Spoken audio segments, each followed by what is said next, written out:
ಪ್ರಿಯರೇ, ನಿಮ್ಮೆಲ್ಲರಿಗೂ ತಂದೆಯಾದ ದೇವರಿದ್ದಲು ಕರ್ತನಾದ ಯೇಸು ಕ್ರಿಸ್ತನ ಮೂಲಕ ಕೃಪೆಯು ಶಾಂತಿಯು ಉಂಟಾಗಲಿ.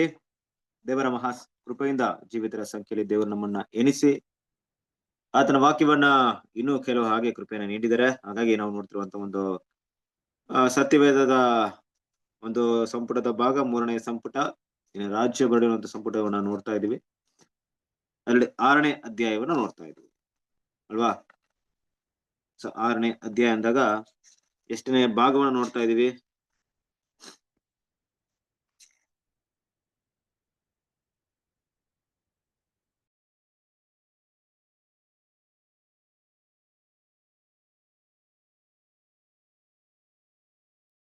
ಎಷ್ಟನೇ ಭಾಗ ನೋಡ್ತಾ ಇದೀವಿ? 52 ಭಾಗ 52 ಎಷ್ಟನೇ ಭಾಗ ಇದೆ? ಓಕೆ, ಭಾಗ ಅಧ್ಯಾಯ 6 ಭಾಗ ಅಮ್ಮನೇ ಅವರೇ ಹೇಳ್ತಾರೆ, ಯಾವಾಗ್ಲೂ ಅವರೇ ಹೇಳ್ತಾ ಇರ್ತಾರೆ ಭಾಗ ಕರೆಕ್ಟ್ ಆಗಿ. ಬೇರೆ ಯಾರಾದ್ರೂ ಹೇಳ್ರಿ ಎಷ್ಟನೇ ಭಾಗ ನೋಡ್ತಾ ಇದೀವಿ? ಎಷ್ಟನೇ ಒಂದು ಪುಟದಿಂದ ಓದ್ಬೇಕಾಗಿದೆ ನಮ್ಗೆ?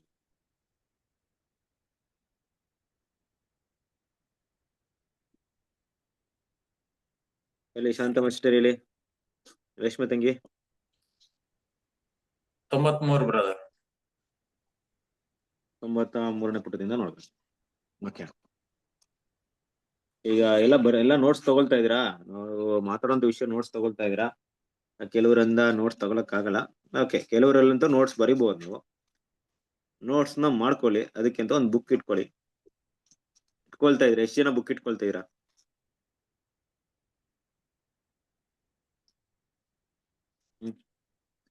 ಎಷ್ಟು ಜನ ಇದಕ್ಕೆ ಅಂದ್ಬಿಟ್ಟೆ ಸಪ್ರೇಟ್ ಆಗಿ ಒಂದು ನೋಟ್ಸ್ ಇಟ್ಕೊಂಡು ಬರೀತೀರಾ ಅದ್ರಲ್ಲಿ?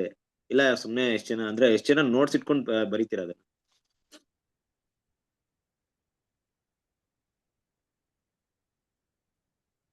ಸರಿ ಆಯ್ತು, ವ್ಯಾಲ್ಯೂಮ್ಸ್ ಸಂಪುಟ ತಗೊಂಡು ಅದ್ರಲ್ಲಿ ಮಾರ್ಕ್ ಮಾಡ್ತೀರಾ? ಎಷ್ಟು ಜನ ಮಾಡ್ತಿದ್ರ?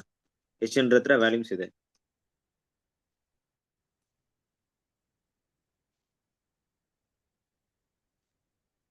ಆನ್ ರೈಸ್ ಮಾಡಿ. ಇಲ್ಲಿ ನಿಮ್ಗೆ ಏನೋ ಅಲ್ಲಿ ಮಾತಾಡಕ್ಕೆ ಮೈಕ್ ಆನ್ ಮಾಡಿ ನಿಮ್ಗೆ ಮಾತಾಡಕ್ ಕಷ್ಟವಾಯ್ತು ಅಂದ್ರೆ ಅಲ್ಲೊಂದು ಸಿಂಬಲ್ ಇರುತ್ತೆ. ಸಿಂಬಲ್ ಅಲ್ಲಿ ನೀವು ಒಂದು ಥಮ್ಸ್ ಹಾಕ್ಬಿಟ್ರೆ ನನ್ನ ಹತ್ರ ಇದೆ ಬ್ರದರ್, ನಾನು ಓದ್ತಾ ಇದ್ದೀನಿ ಅಂತಾನು ಗೊತ್ತಾಗುತ್ತೆ. ಅಷ್ಟು ಕಷ್ಟ ಇತ್ತು ಅಂದ್ರೆ ಮೈಕ್ ನ ಅನ್ಮ್ಯೂಟ್ ಮಾಡಿ ಹೇಳಕ್ಕೆ ಕಷ್ಟ ಆಗುತ್ತಂದ್ರೆ ಅಷ್ಟಾದ್ರೂ ಮಾಡಿ. ಎಷ್ಟು ಜನರ ಹತ್ರ ಇದೆ ಸಂಪುಟ ವ್ಯಾಲ್ಯೂಮ್ಸ್? ಎಷ್ಟು ಜನರ ಹತ್ರ ಇದೆ?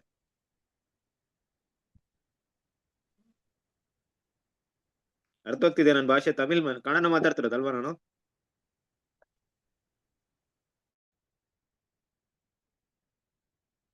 ಕೇಳಿಸ್ತಾ ಇದೆಯಾ ಮಾತಾಡೋದು? ಕೇಳಿಸ್ತಾ ಇದೆಯಾ? ನವಿತಾ ಸಿಸ್ಟರ್ ಆನ್ ರೈಸ್ ಮಾಡಿದ್ದಾರೆ. Okay, good. ಬೇರೆ? ಬುಕ್ ಇಲ್ಲ ಬ್ರದರ್. ಬುಕ್ ಇಲ್ಲ? ಸರೋಜ ಸಿಸ್ಟರ್ ನಿಮ್ಮ ಹತ್ರ ಬುಕ್ ಇಲ್ವಾ? ಇಲ್ಲ ಬ್ರದರ್. ಇಲ್ಲ ಬ್ರದರ್. ರಾಜು ಬ್ರದರ್ ಬುಕ್ ಕೇಳಿದ್ರಾ ನೀವು ಯಾವತ್ತಾದ್ರೂ? ಮೊನ್ನೆ ಬಂದಿದೆ ಬ್ರದರ್ ಇರ್ಲಿಲ್ಲ. ಅಲ್ಲ, ಫೋನ್ ಮಾಡಿ ನನಗೆ ಬುಕ್ ಬೇಕಂತ ಬ್ರದರ್ಗೆ ಇನ್ಫಾರ್ಮೇಶನ್ ಕೊಟ್ಟಿದ್ರಾ? ಇಲ್ಲ ಬ್ರದರ್, ಅದೇ ನಾನ್ ಬಂದಾಗ ಇಸ್ಕೊಳ್ತೀನಿ ಅಂತ ಹೇಳಿದ್ದೆ, ಕೊಡ್ತೀನಿ ಅಂತ ಹೇಳಿದ್ರು. ಹೇಳಿದ್ರಾ? ಬಂದ ಸರಿ ಆಯ್ತು. ನೆಕ್ಸ್ಟ್ ನಮ್ಮ ಇವರು ಕಮಲಮ್ಮ ಸಿಸ್ಟರ್.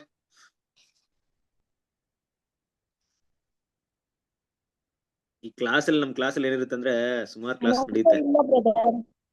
ಇಲ್ವಾ ಕಮಲಮ್ಮ ಸಿಸ್ಟರ್? ಯಾಕೆ ತಗೊಂಡಿಲ್ಲ? ತಗೊಂಡಿಲ್ಲ, ಈಗ ತಗೊಂಬತ್ತೀನಿ ಬ್ರದರ್. ತಗೊಳ್ಳಿ ಸಿಸ್ಟರ್. ನಮ್ದು ಎಷ್ಟು 51ನೇ ಭಾಗವರೆಗೂ ಹೋಗಿದೆ. ಅಲ್ವಾ? ಸಂಪುಟ 3ನೇ ಸಂಪುಟ 51 ಭಾಗ ಇನ್ನು ಕೂಡ ನಾವು ತಗೊಳ್ತಾ ಇರ್ತೀವಿ ಅಂದ್ರೆ ಅದು ಏನಂತ ಇಲ್ಲ ನಾ ವಿಷಯಗಳಿಗೆ ಅಲ್ವಾ? ನನ್ ಕ್ಲಾಸ್ ಅಲ್ಲಿ ಸುಮಾರು ನೀವೆಲ್ಲ ಸಹೋದರಿ ಹೊಸಬರು ಇದಾರ ಅಂತ ನಾನು ಜಾಸ್ತಿ ಮಾಡಕ್ ಹೋಗಲ್ಲ. ಕೆಲವೊಂದ್ ಟೈಮಲ್ಲಿ ನಾನು ಇಲ್ಲೆಲ್ಲ ತಗೊಂಡ್ರೆ ಸಹೋದರರು ತುಂಬಾ ಜನ ನನ್ನ ಕ್ಲಾಸಿಗೆ ಅದಕ್ಕೆ ಮಿಸ್ ಮಾಡ್ಬಿಡ್ತಾರೆ. ಇವ್ರು ಬಂದ್ರೆ ಅದು ಇದು ಕೇಳ್ಬಿಡ್ತಾರಪ್ಪ ಅಂದ್ಬಿಟ್ಟು. ದೇವ್ರ ವಿಷಯಕ್ಕೆ ನಾವು ಇಲ್ಲಿ ಯಾರು ನಮ್ಗೆ ಟೀಚರ್ ಯಾರು ಇಲ್ಲ ಅಲ್ವಾ? ಆದ್ರೂ ಕೂಡ ಕೆಲವೊಂದ್ ಟೈಮಲ್ಲಿ ನಮ್ಮನ್ನ ಕರೆಕ್ಷನ್ ಮಾಡೋರಿಲ್ಲ ಅಂದ್ರೆ ನಮ್ ಪಾಡ ನಾವ್ ಹಂಗೆ ಹೆಂಗೋ ಬರ್ತೀವಾ? ಏನೋ ಒಂದು ಅಟೆಂಡೆನ್ಸ್ ಹಾಕೋದಷ್ಟೇ ಇವಾಗ ಅಲ್ವಾ? ಈಗ ಅಟೆಂಡೆನ್ಸ್ ನೋಡಿ, ಸ್ಕ್ರೀನ್ ಶಾಟ್ ಅಲ್ಲಿ ನಿಮ್ ಹೆಸರು ಕಾಣಿಸ್ತಾ ಇದೆ. ಈಗ ನಿಮ್ಮ ಸ್ಕ್ರೀನ್ ಅಲ್ಲಿ ಇಷ್ಟು ಜನ ಬಂದಿದ್ದೀರಾ ಅಂದ್ಬಿಟ್ಟು ಒಂದ್ ಸ್ಕ್ರೀನ್ ಅಲ್ಲಿ ನನ್ನ ಹೆಸರು ಇತ್ತಪ್ಪ, ನಾನು ಬಂದಿದ್ದೆ ಅನ್ನೋ ಒಂದು ಉದ್ದೇಶಕ್ಕೋಸ್ಕರ ಬರ್ತಾ ಇದ್ರೆ ನಾವು ಎಷ್ಟು ಮಟ್ಟಿಗೆ ಅದನ್ನ ಕಲಿತೀವಿ? ಜಸ್ಟ್ ನೀವು ಯೋಚನೆ ಮಾಡ್ರಿ ಒಂದು ವಿಷಯ. ಈಗ 51 ಭಾಗ ಆಗಿದೆಪ್ಪ. ಈ 51 ಭಾಗದಲ್ಲಿ ನನಗೆ ಏನು ಬೇಡ, ಕನಿಷ್ಠ ಪಕ್ಷ ನನಗೆ ಹೊರಡಿರೋಂಥ ಸಾರಾಂಶಗಳು ಬೇಡ. ಮೊದಲನೇ ಅಧ್ಯಾಯ ಯಾವುದು, 6ನೇ ಅಧ್ಯಾಯ ಬಂದಿದೆ ಅಂದ್ರೆ ಮೊದಲನೇ ಅಧ್ಯಾಯ ಯಾವುದು, 2ನೇ ಅಧ್ಯಾಯ ಯಾವುದು ಅಂತ ನೋಡ್ದೆ ಹೇಳಕ್ಕಾಗುತ್ತೆ ನಮ್ಗೆ? ಎಷ್ಟು ಜನ ಹೇಳ್ತೀರಿ ನೋಡ್ದೆ?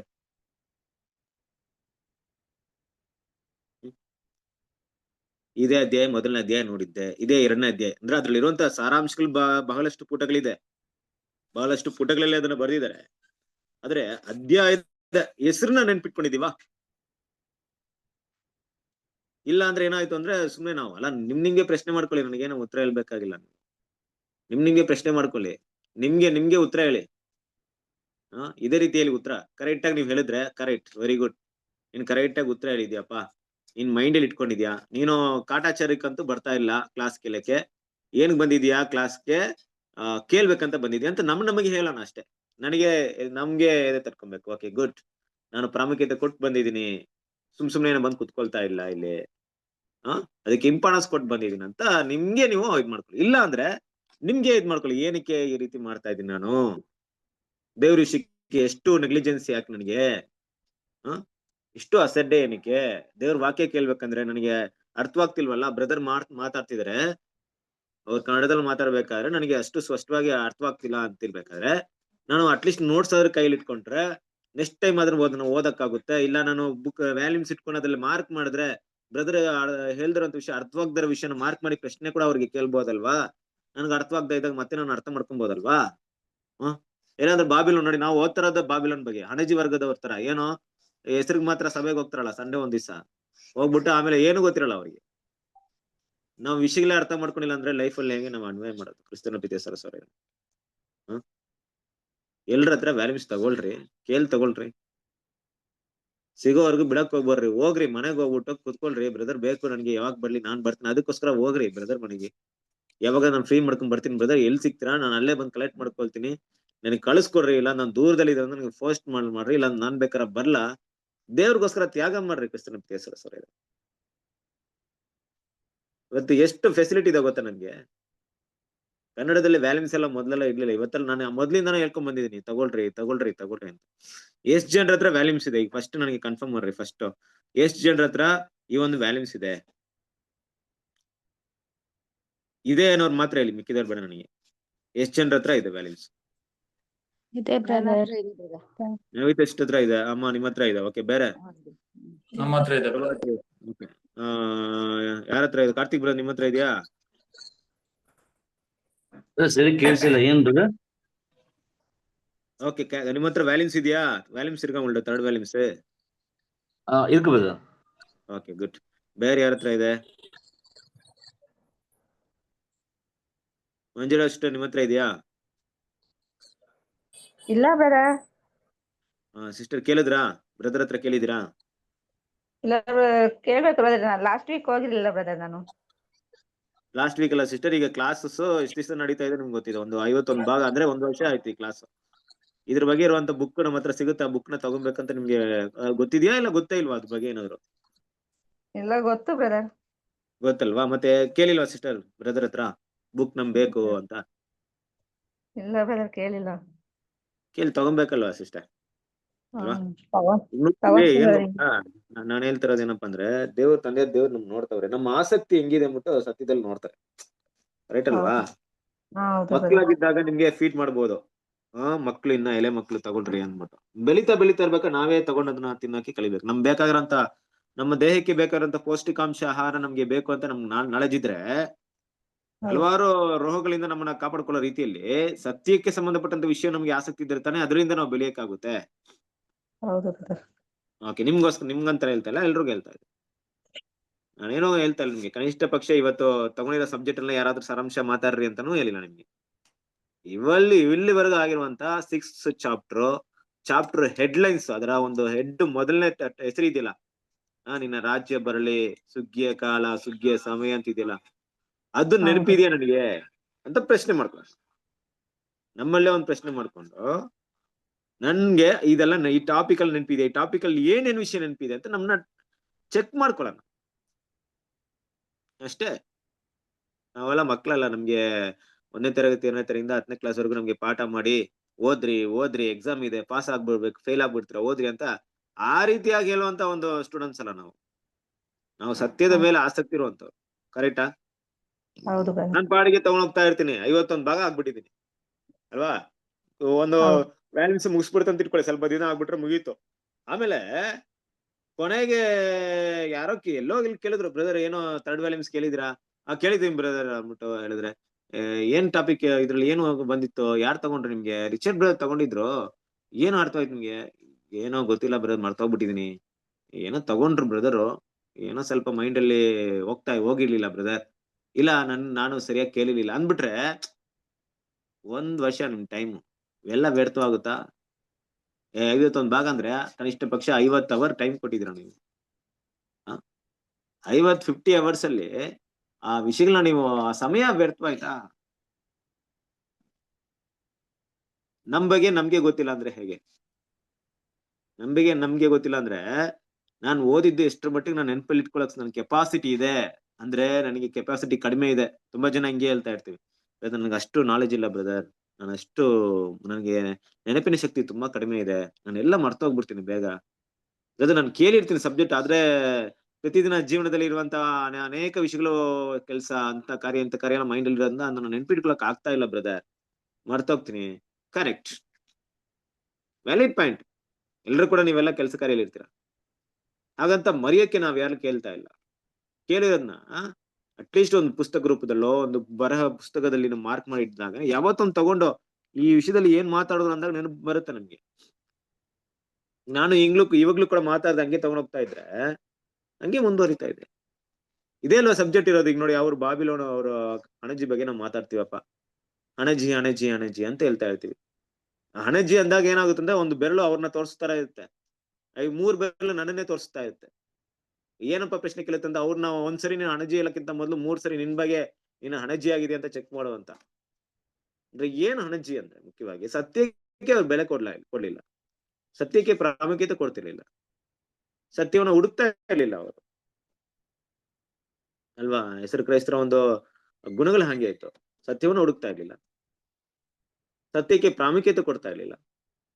ಸತ್ಯಕ್ಕೆ ಕೇಳ್ತಿದ್ರು, ಅವಾಗ ತುಂಬಾ ಚೆನ್ನಾಗಿ ಕೇಳ್ತಿದ್ರು. ಆದ್ರೆ ಅದಾದ ನಂತರ ಏನಾಯ್ತು,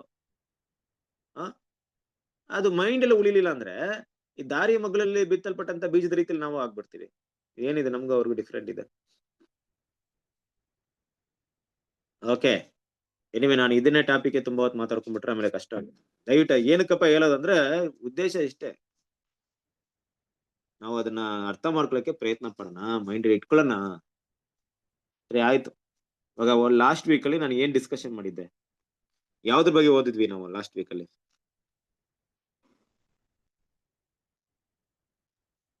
ಸುಳ್ಳು ಇಲ್ಲಿ ಬೋಧನೆ. ನೋಡಿ, ಯಾವ ಬೋಧನೆ ಹೇಳಿ, ದೇಶಮತಂಗಿ ಹೇಳಿ. ಸುಳ್ಳು ಬೋಧನೆ. ಸುಳ್ಳು ಬೋಧನೆ ಏನೆಲ್ಲ ಪಾಯಿಂಟ್ ಎಲ್ಲ ಓದಿದ್ವಿ, ಏನೇನ್ ನೆನಪೈತೆ ನಮ್ಗೆ? ಅದು ಸ್ವಲ್ಪ ಹುಳಿ ಕಣಕವೆಲ್ಲ ಹುಳಿ ಆಗುತ್ತಾ? ಒಂದ್ ಹೆಂಗಸು 3 ಸೇರಿ ಹಿಟ್ಟನ್ನು ತಗೊಂಡು ಅದು ಕಲ್ಸುವಾಗ ಅದು ಹುಳಿ ಆಗುತ್ತೆ ಕಣಕವೆಲ್ಲ. ಮತ್ತೆ ಒಂದು ದೇವರ 3 ಸೇರಿ ಹಿಟ್ಟನ್ನ ಕಲಸುವಾಗ ಹುಳಿ ಆಗುತ್ತಂತ ಟಾಪಿಕ್ ಲಾಸ್ಟ್ ಟೈಮ್ ನೋಡಿದ್ವಾ?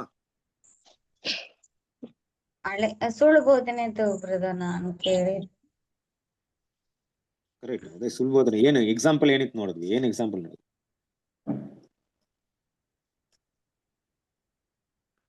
ಕರೆಕ್ಟ್, ನೀವು ಹೇಳ್ತಿರೋದಲ್ಲ ಅದೇ. ನಾವು ಇಲ್ಲಿವರೆಗೆ ಅದನ್ನೇ ನೋಡ್ತಾ ಬರ್ತಾ ಇದೀವಿ. ಸುಗ್ಗಿಯ ಕಾರ್ಯ ಅಂದ ತಕ್ಷಣ ಅಣಜಿ ಮತ್ತೆ ಗೋಧಿ ವರ್ಗದವ್ರು ಇರುವಂತ ಆ ವಿಷಯಗಳಿಗೆ ಟಾಪಿಕ್ ನೋಡ್ಕೊಂಡ್ ಬರ್ತಾ ಇದೀವಿ. ಲಾಸ್ಟ್ ಟೈಮ್ ಅಲ್ಲಿ ಪರ್ಟಿಕ್ಯುಲರ್ ಆಗಿ ಏನೇನು ವಿಷಯಗಳು ನೋಡಿದ್ವಿ? ಅಂದ್ರೆ ಯೇಸು ಸ್ವಾಮಿ ಸಾಮ್ಯ ರೂಪದಲ್ಲಿ ಹೇಳಿದಲ್ಲ ಬ್ರದರ್, ಹಳೆ ಬಟ್ಟೆಗೆ ಹೊಸ ಬಟ್ಟೆನ ತ್ಯಾಪೆ ಹಾಕಬಾರ್ದು, ಮತ್ತೆ ಹೊಸ ಇದನ್ನ ದ್ರಾಕ್ಷಾರಸನ ಗುಡ್ ಅದ್ರ ಬಗ್ಗೆ ಮಾಡಿದ್ರು. ಮತ್ತೆ ಕ್ರಿಸ್ತನ ಹಳೆ ಒಡಂಬಡಿಕೆ ಬರುವಿಕೆ ಬಗ್ಗೆ, ಹಳೆ ಒಡಂಬಡಿಕೆ ಮತ್ತೆ ಹೊಸ ಒಡಂಬಡಿಕೆಯಲ್ಲಿ ಸೇರಿಸಿ ಹೋಗಿದ್ರೆ ಅದು ಗೊತ್ತಾಗ್ತಾನೆ ಇರ್ಲಿಲ್ಲ ಅಂತ ಅದ್ರ ಬಗ್ಗೆ ಹೇಳಿದ್ರಿ. ಓಕೆ, ಕರೆಕ್ಟ್ ಅಲ್ವಾ? ಈಗ ನಾವು ನೋಡಿದಂತ ವಿಷಯದಲ್ಲಿ ಯಾವುದು ಹಳೆ ಬುದ್ಧಲಿ ಅಲ್ಲಿ ಹೊಸ ದ್ರಾಕ್ಷರಸ ಅದ್ರ ಬಗ್ಗೆ ನೋಡಿದ್ವಾ? ನೋಡಿದ್ವಿ ಬ್ರದರ್. ಮತ್ತೆ ಬಟ್ಟೆನ ಹೊಸ ಬಟ್ಟೆಯಲ್ಲಿ ತ್ಯಾಪೆ ಹಳೆ ಬಟ್ಟೆ ತ್ಯಾಪೆ ಹಚ್ಚಿದ್ರೆ ಅದು ಇಂಜಿ ಹಳೆ ಬಟ್ಟೆಯಲ್ಲಿ ಹೊಸದನ್ನ ತೇಪೆ ಹಾಕೋದ್ ಬಗ್ಗೆ ನೋಡಿದ್ವಾ? ಹೌದು ಬ್ರದರ್, ನೋಡಿದ್ವಿ.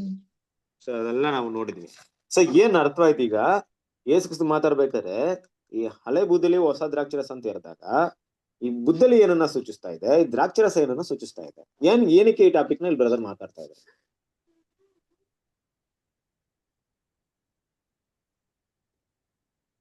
ಈ ಟಾಪಿಕ್ ನ ಏನಕ್ಕೋಸ್ಕರ ಮಾತಾಡಿದ್ರು? ಮೊದಲು ಏನ್ ಕಲ್ತಿದೀವಿ ನಾವು? ಏನ್ ಅರ್ಥವಾಯ್ತು ನಮ್ಗೆ? ಹಳೆ ಒಡಂಬಡಿಕೆ ಹೊಸ ಅದ್ರ ಬಗ್ಗೆ ಅರ್ಥ ಆಗಿರುತ್ತೆ. ಸರಿ, ಹೊಸ ದ್ರಾಕ್ಷರಸ ಅಂದ್ರೇನು? ಹೊಸ ದ್ರಾಕ್ಷಿ ಹೊಸ ಒಡಂಬಡಿಕೆ, ಹಳೆ ಒಡಂಬಡಿಕೆಯಲ್ಲಿ ಹೊಸ ಒಡಂಬಡಿಕೆನ ಅದ್ರ ಬಗ್ಗೆ ಹೇಳೋದು. ಅಂದ್ರೆ ಕರೆಕ್ಟ್. ಅಂದ್ರೆ ಯೇಸು ಕ್ರಿಸ್ತನ ಹೊಸ ಬೋಧನೆ ಅಲ್ವಾ? ಯೇಸು ಕ್ರಿಸ್ತನ ಬೋಧನೆ, ಈ ಬೋಧನೆ ಏನ್ ಮಾಡಕ್ಕಾಗ್ಲಿಲ್ಲ ಅಂದ್ರೆ ಹಳೆ ಒಡಂಬಡಿಕೆ ಅಂದ್ರೆ ಏನೋ ಅವರ ಒಂದು ಬೋಧನೆ ಜೊತೆಗೆ ಮಿಕ್ಸ್ ಮಾಡಕ್ ಆಗಲ್ಲ, ಎರಡು ಸಪರೇಟ್ ಅಂತ ನೋಡಿದ್ವಿ. ಕರೆಕ್ಟಾ? ಈ ವಿಷಯವನ್ನ ಏನಕ್ಕೋಸ್ಕರ ಇಲ್ಲಿ ಮಾತಾಡಿದ್ರು ಅಂದ್ರೆ, ನಾವು ನೋಡ್ತಿರೋಂಥ ವಿಷಯ ಸುಗ್ಗಿಯ ಕಾರ್ಯ, ನಮ್ಮ ಸುಗ್ಗಿಯ ಕಾರ್ಯ ನೋಡ್ತಾ ಇದ್ದೀವಿ. ಇಸ್ರೇಲ್ ಜನರ ಸುಗ್ಗಿ ಕಾರ್ಯ ನೋಡ್ತಾ ಇಲ್ಲ ಈ ಒಂದು ಟಾಪಿಕ್ ಅಲ್ಲಿ. ನಮ್ಮ ಅಂದ್ರೆ ಸುವಾರ್ತೆಯುಗದ ಸುಗ್ಗಿ ಕಾರ್ಯ ನೋಡ್ತಾ ಇದೀವಿ. ಅದಕ್ಕೆ ಇದನ್ನ ಯಾಕೆ ಕನೆಕ್ಟ್ ಮಾಡಿದ್ರು? ಏನ್ ಅರ್ಥವಾಯ್ತು ಅದ್ರಲ್ಲಿ ನಮ್ಗೆ?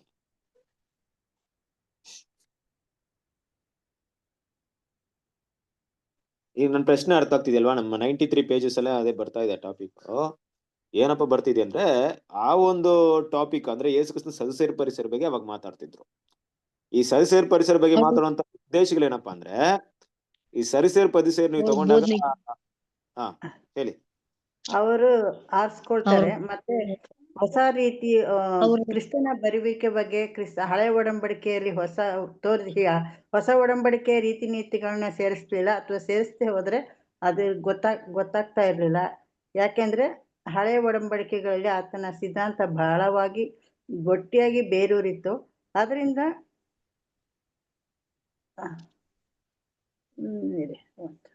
ಹೌದು, ಕರೆಕ್ಟ್.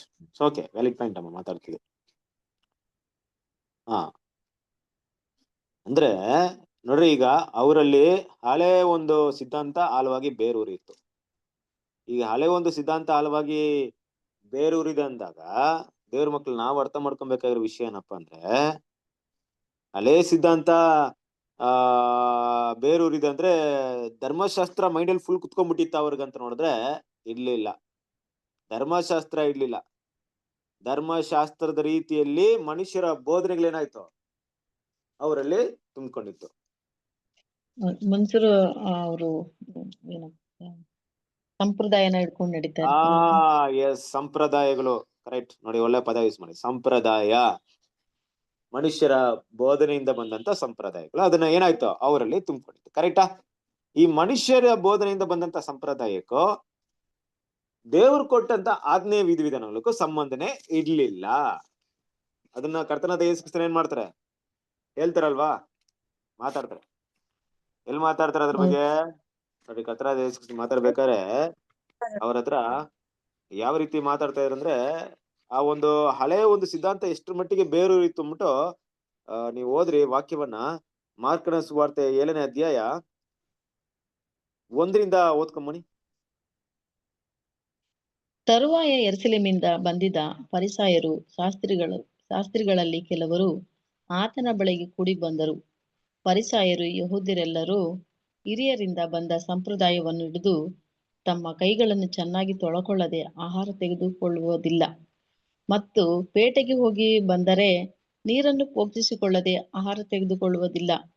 ಇದಲ್ಲದೆ ಅವರಲ್ಲಿ ತಂಬಿಗೆ, ಬಟ್ಟಲು, ತಪ್ಪಲೆಗಳನ್ನು ಬೆಳಗಿ ತೊಳೆಯುವುದು ಮೊದಲಾದ ಅನೇಕ ಚಾರಗಳನ್ನು ನಡೆಸುವ ನೇಮಕ ಉಂಟು. ಆತನ ಶಿಷ್ಯರಲ್ಲಿ ಕೆಲವರು ಮೈಲಿಗೆ ಕೈಯಿಂದ, ಅಂದರೆ ಕೈ ತೊಳಕೊಳ್ಳದೆ ಆಹಾರ ತೆಗೆದುಕೊಳ್ಳುವುದನ್ನು ಆ ಫರಿಸಾಯರು ಶಾಸ್ತ್ರಿಗಳು ಕಂಡು ಆತನನ್ನು, ನಿನ್ನ ಶಿಷ್ಯರು ಹಿರಿಯರಿಂದ ಬಂದಿದ್ದ ಸಂಪ್ರದಾಯದಂತೆ ಯಾಕೆ ನಡೆದುಕೊಳ್ಳುವುದಿಲ್ಲ? ಮೈಲಿಗೆ ಕೈಯಿಂದ ಯಾಕೆ ಆಹಾರ ತೆಗೆದುಕೊಳ್ಳುತ್ತಾರೆ ಎಂದು ಕೇಳಿದ್ದರು. ಅದಕ್ಕಾತನು, ಕಪಟಿಗಳಾದ ನಿಮ್ಮ ವಿಷಯದಲ್ಲಿ ಯೆಶಾಯನು ರಹಿತವಾಗಿ ಪ್ರವಾದಿಸಿದ್ದಾನೆ. ಅವನು ಬರೆದಿದ್ದೇನೆಂದರೆ, ಈ ಜನರು ಮಾತಿನಿಂದ ನನ್ನನ್ನು ಸನ್ಮಾನಿಸುತ್ತಾರೆ, ಆದರೆ ಅವರ ಮನಸ್ಸು ನನಗೆ ದೂರವಾಗಿದೆ. ಮನುಷ್ಯರು ಕಲ್ಪಿಸಿದ ಕಟ್ಟಳೆಗಳನ್ನೇ ಅವರು ಬೋಧಿಸುವುದರಿಂದ ನನಗೆ ಭಕ್ತಿ ತೋರಿಸುವುದು ವ್ಯರ್ಥ ಎಂಬದ್ದೇ. ಸಾಕಾ ಬ್ರದರ್? ಹೋದ್ರಿ ಇನ್ನೊಂದು ಕಂಟಿನ್ಯೂ ಮಾಡಿ ಹಂಗೆ. ನೀವು ದೇವರ ಆಜ್ಞೆಯನ್ನು ಬಿಟ್ಟು ಮನುಷ್ಯರು ಕಲ್ಪಿಸಿದ ಸಂಪ್ರದಾಯವನ್ನು ಹಿಡಿದಿದ್ದೀರಿ ಎಂದು ಹೇಳಿದನು. ಆತನು ಇನ್ನೂ ಅವರಿಗೆ, ನೀವು ನಿಮ್ಮ ಸಂಪ್ರದಾಯವನ್ನು ಹಿಡಿದು ನಡೆಸುವುದಕ್ಕಾಗಿ ದೇವರ ಆಜ್ಞೆಯನ್ನು ವ್ಯರ್ಥ ಮಾಡುತ್ತೀರಿ. ಬಹು ಚೆನ್ನಾಗಿದೆ ಅಲ್ಲವೇ? ನೋಡಿದ್ರಾ? ತಂದೆ ತಾಯಿಗಳನ್ನು ಅಲ್ವಾ? ಒಂದ್ ನಿಮಿಷ ನೋಡ್ರಿ ಹೆಂಗ್ ಮಾತಾಡ್ತಾರೆ. ಬಹು ಚೆನ್ನಾಗಿದೆ ಅಲ್ಲವೇ? ಏನ್ ಕೆಲಸ ಮಾಡ್ತಿದ್ರ ನೋಡ್ರಿ. ನಾವ್ ಈಗ ಬೈತೀವಲ್ಲ, ಬಾಬಾ ಏನ್ ಒಳ್ಳೆ ಕೆಲಸ ಮಾಡಿದಿರಪ್ಪ, ಬಹು ಚೆನ್ನಾಗಿದೆ ಅಲ್ವೇ ಅಂದ್ರೆ ಏನರ್ಥ? ನೀವು ಮಾಡುವಂತ ಕೆಲಸ, ಈ ಕೈ ತೊಳೆಯೋದು ಇದೆಲ್ಲ ತುಂಬಾ ಅವರು ಫಾಲೋ ಮಾಡ್ತಾ ಇದ್ದಿದ್ದು ಅಲ್ವಾ? ಯಾವ ರೀತಿ ಫಾಲೋ ಮಾಡ್ತಾ ಇದ್ರು ಅಂದ್ರೆ, ಚಾಚು ತಪ್ಪದೆ ಅದನ್ನ ಸಿಸ್ಟಮೆಟಿಕ್ ಆಗಿ, ಮೊದ್ಲು ಈ ಕೈಗೆ ನೀರ್ ಹಾಕ್ಬೇಕು, ಆಮೇಲೆ ಈ ಕೈಗೆ, ಆಮೇಲೆ ಈ ಬೆರಳು ತೊಳಿಬೇಕು, ಹಿಂಗ್ ತೊಳಿಬೇಕು, ನೀರ್ನ ಹಿಂಗ್ ಇಟ್ಕೊಬೇಕು. ಈಗಲೂ ಮಾಡ್ತಾರಲ್ಲ ಮಸೀದಿಗಳನ್ನ ನೋಡಿದ್ರೆ ಮಾಡಬಹುದು. ಅದೇ ಸಂಪ್ರದಾಯ ನಾವು ಫಾಲೋ ಮಾಡ್ತಾರೆ. ಇದು ತುಂಬಾ ಕ್ಲೀನ್ ಆಗಿ ಕಟ್ಟುನಿಟ್ಟಾಗಿ ಫಾಲೋ ಮಾಡೋದು. ಮತ್ತೆ ಪಾತ್ರೆನ ಹಿಂಗ್ ತೊಳಿಬೇಕು, ಹಿಂಗ್ ಇಡ್ಬೇಕು ಅಲ್ವಾ? ಪೇಟೆಗೆ ಹೋಗಿ ಬಂದ್ಬಿಟ್ರೆ, ಅಂದ್ರೆ ಮಾರ್ಕೆಟ್ಗೆ ಏನಾದ್ರು ಹೋಗಿ ಬಂದ್ಬಿಟ್ರೆ, ತರಕಾರಿ ಏನಾದ್ರು ತಂದ್ಬಿಟ್ರೆ ಮಾರ್ಕೆಟ್ ಇಂದ ಬಂದ ತಕ್ಷಣ ಹಿಂಗೆ ಕ್ಲೀನ್ ಆಗಿ ತೊಳಿಬೇಕು, ಶುದ್ಧ.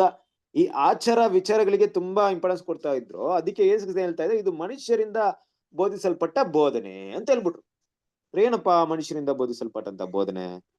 ಬೈಬಲ್ ಅಲ್ಲಿ ಇಲ್ವಾ ಈ ರೀತಿ ಅಂದ್ರೆ? ಖಂಡಿತ ಬೈಬಲ್ ಅಲ್ಲಿ ಈ ರೀತಿ ಒಂದು ಆಚಾರ ವಿಚಾರಗಳು ಎಲ್ಲಿಲ್ಲ.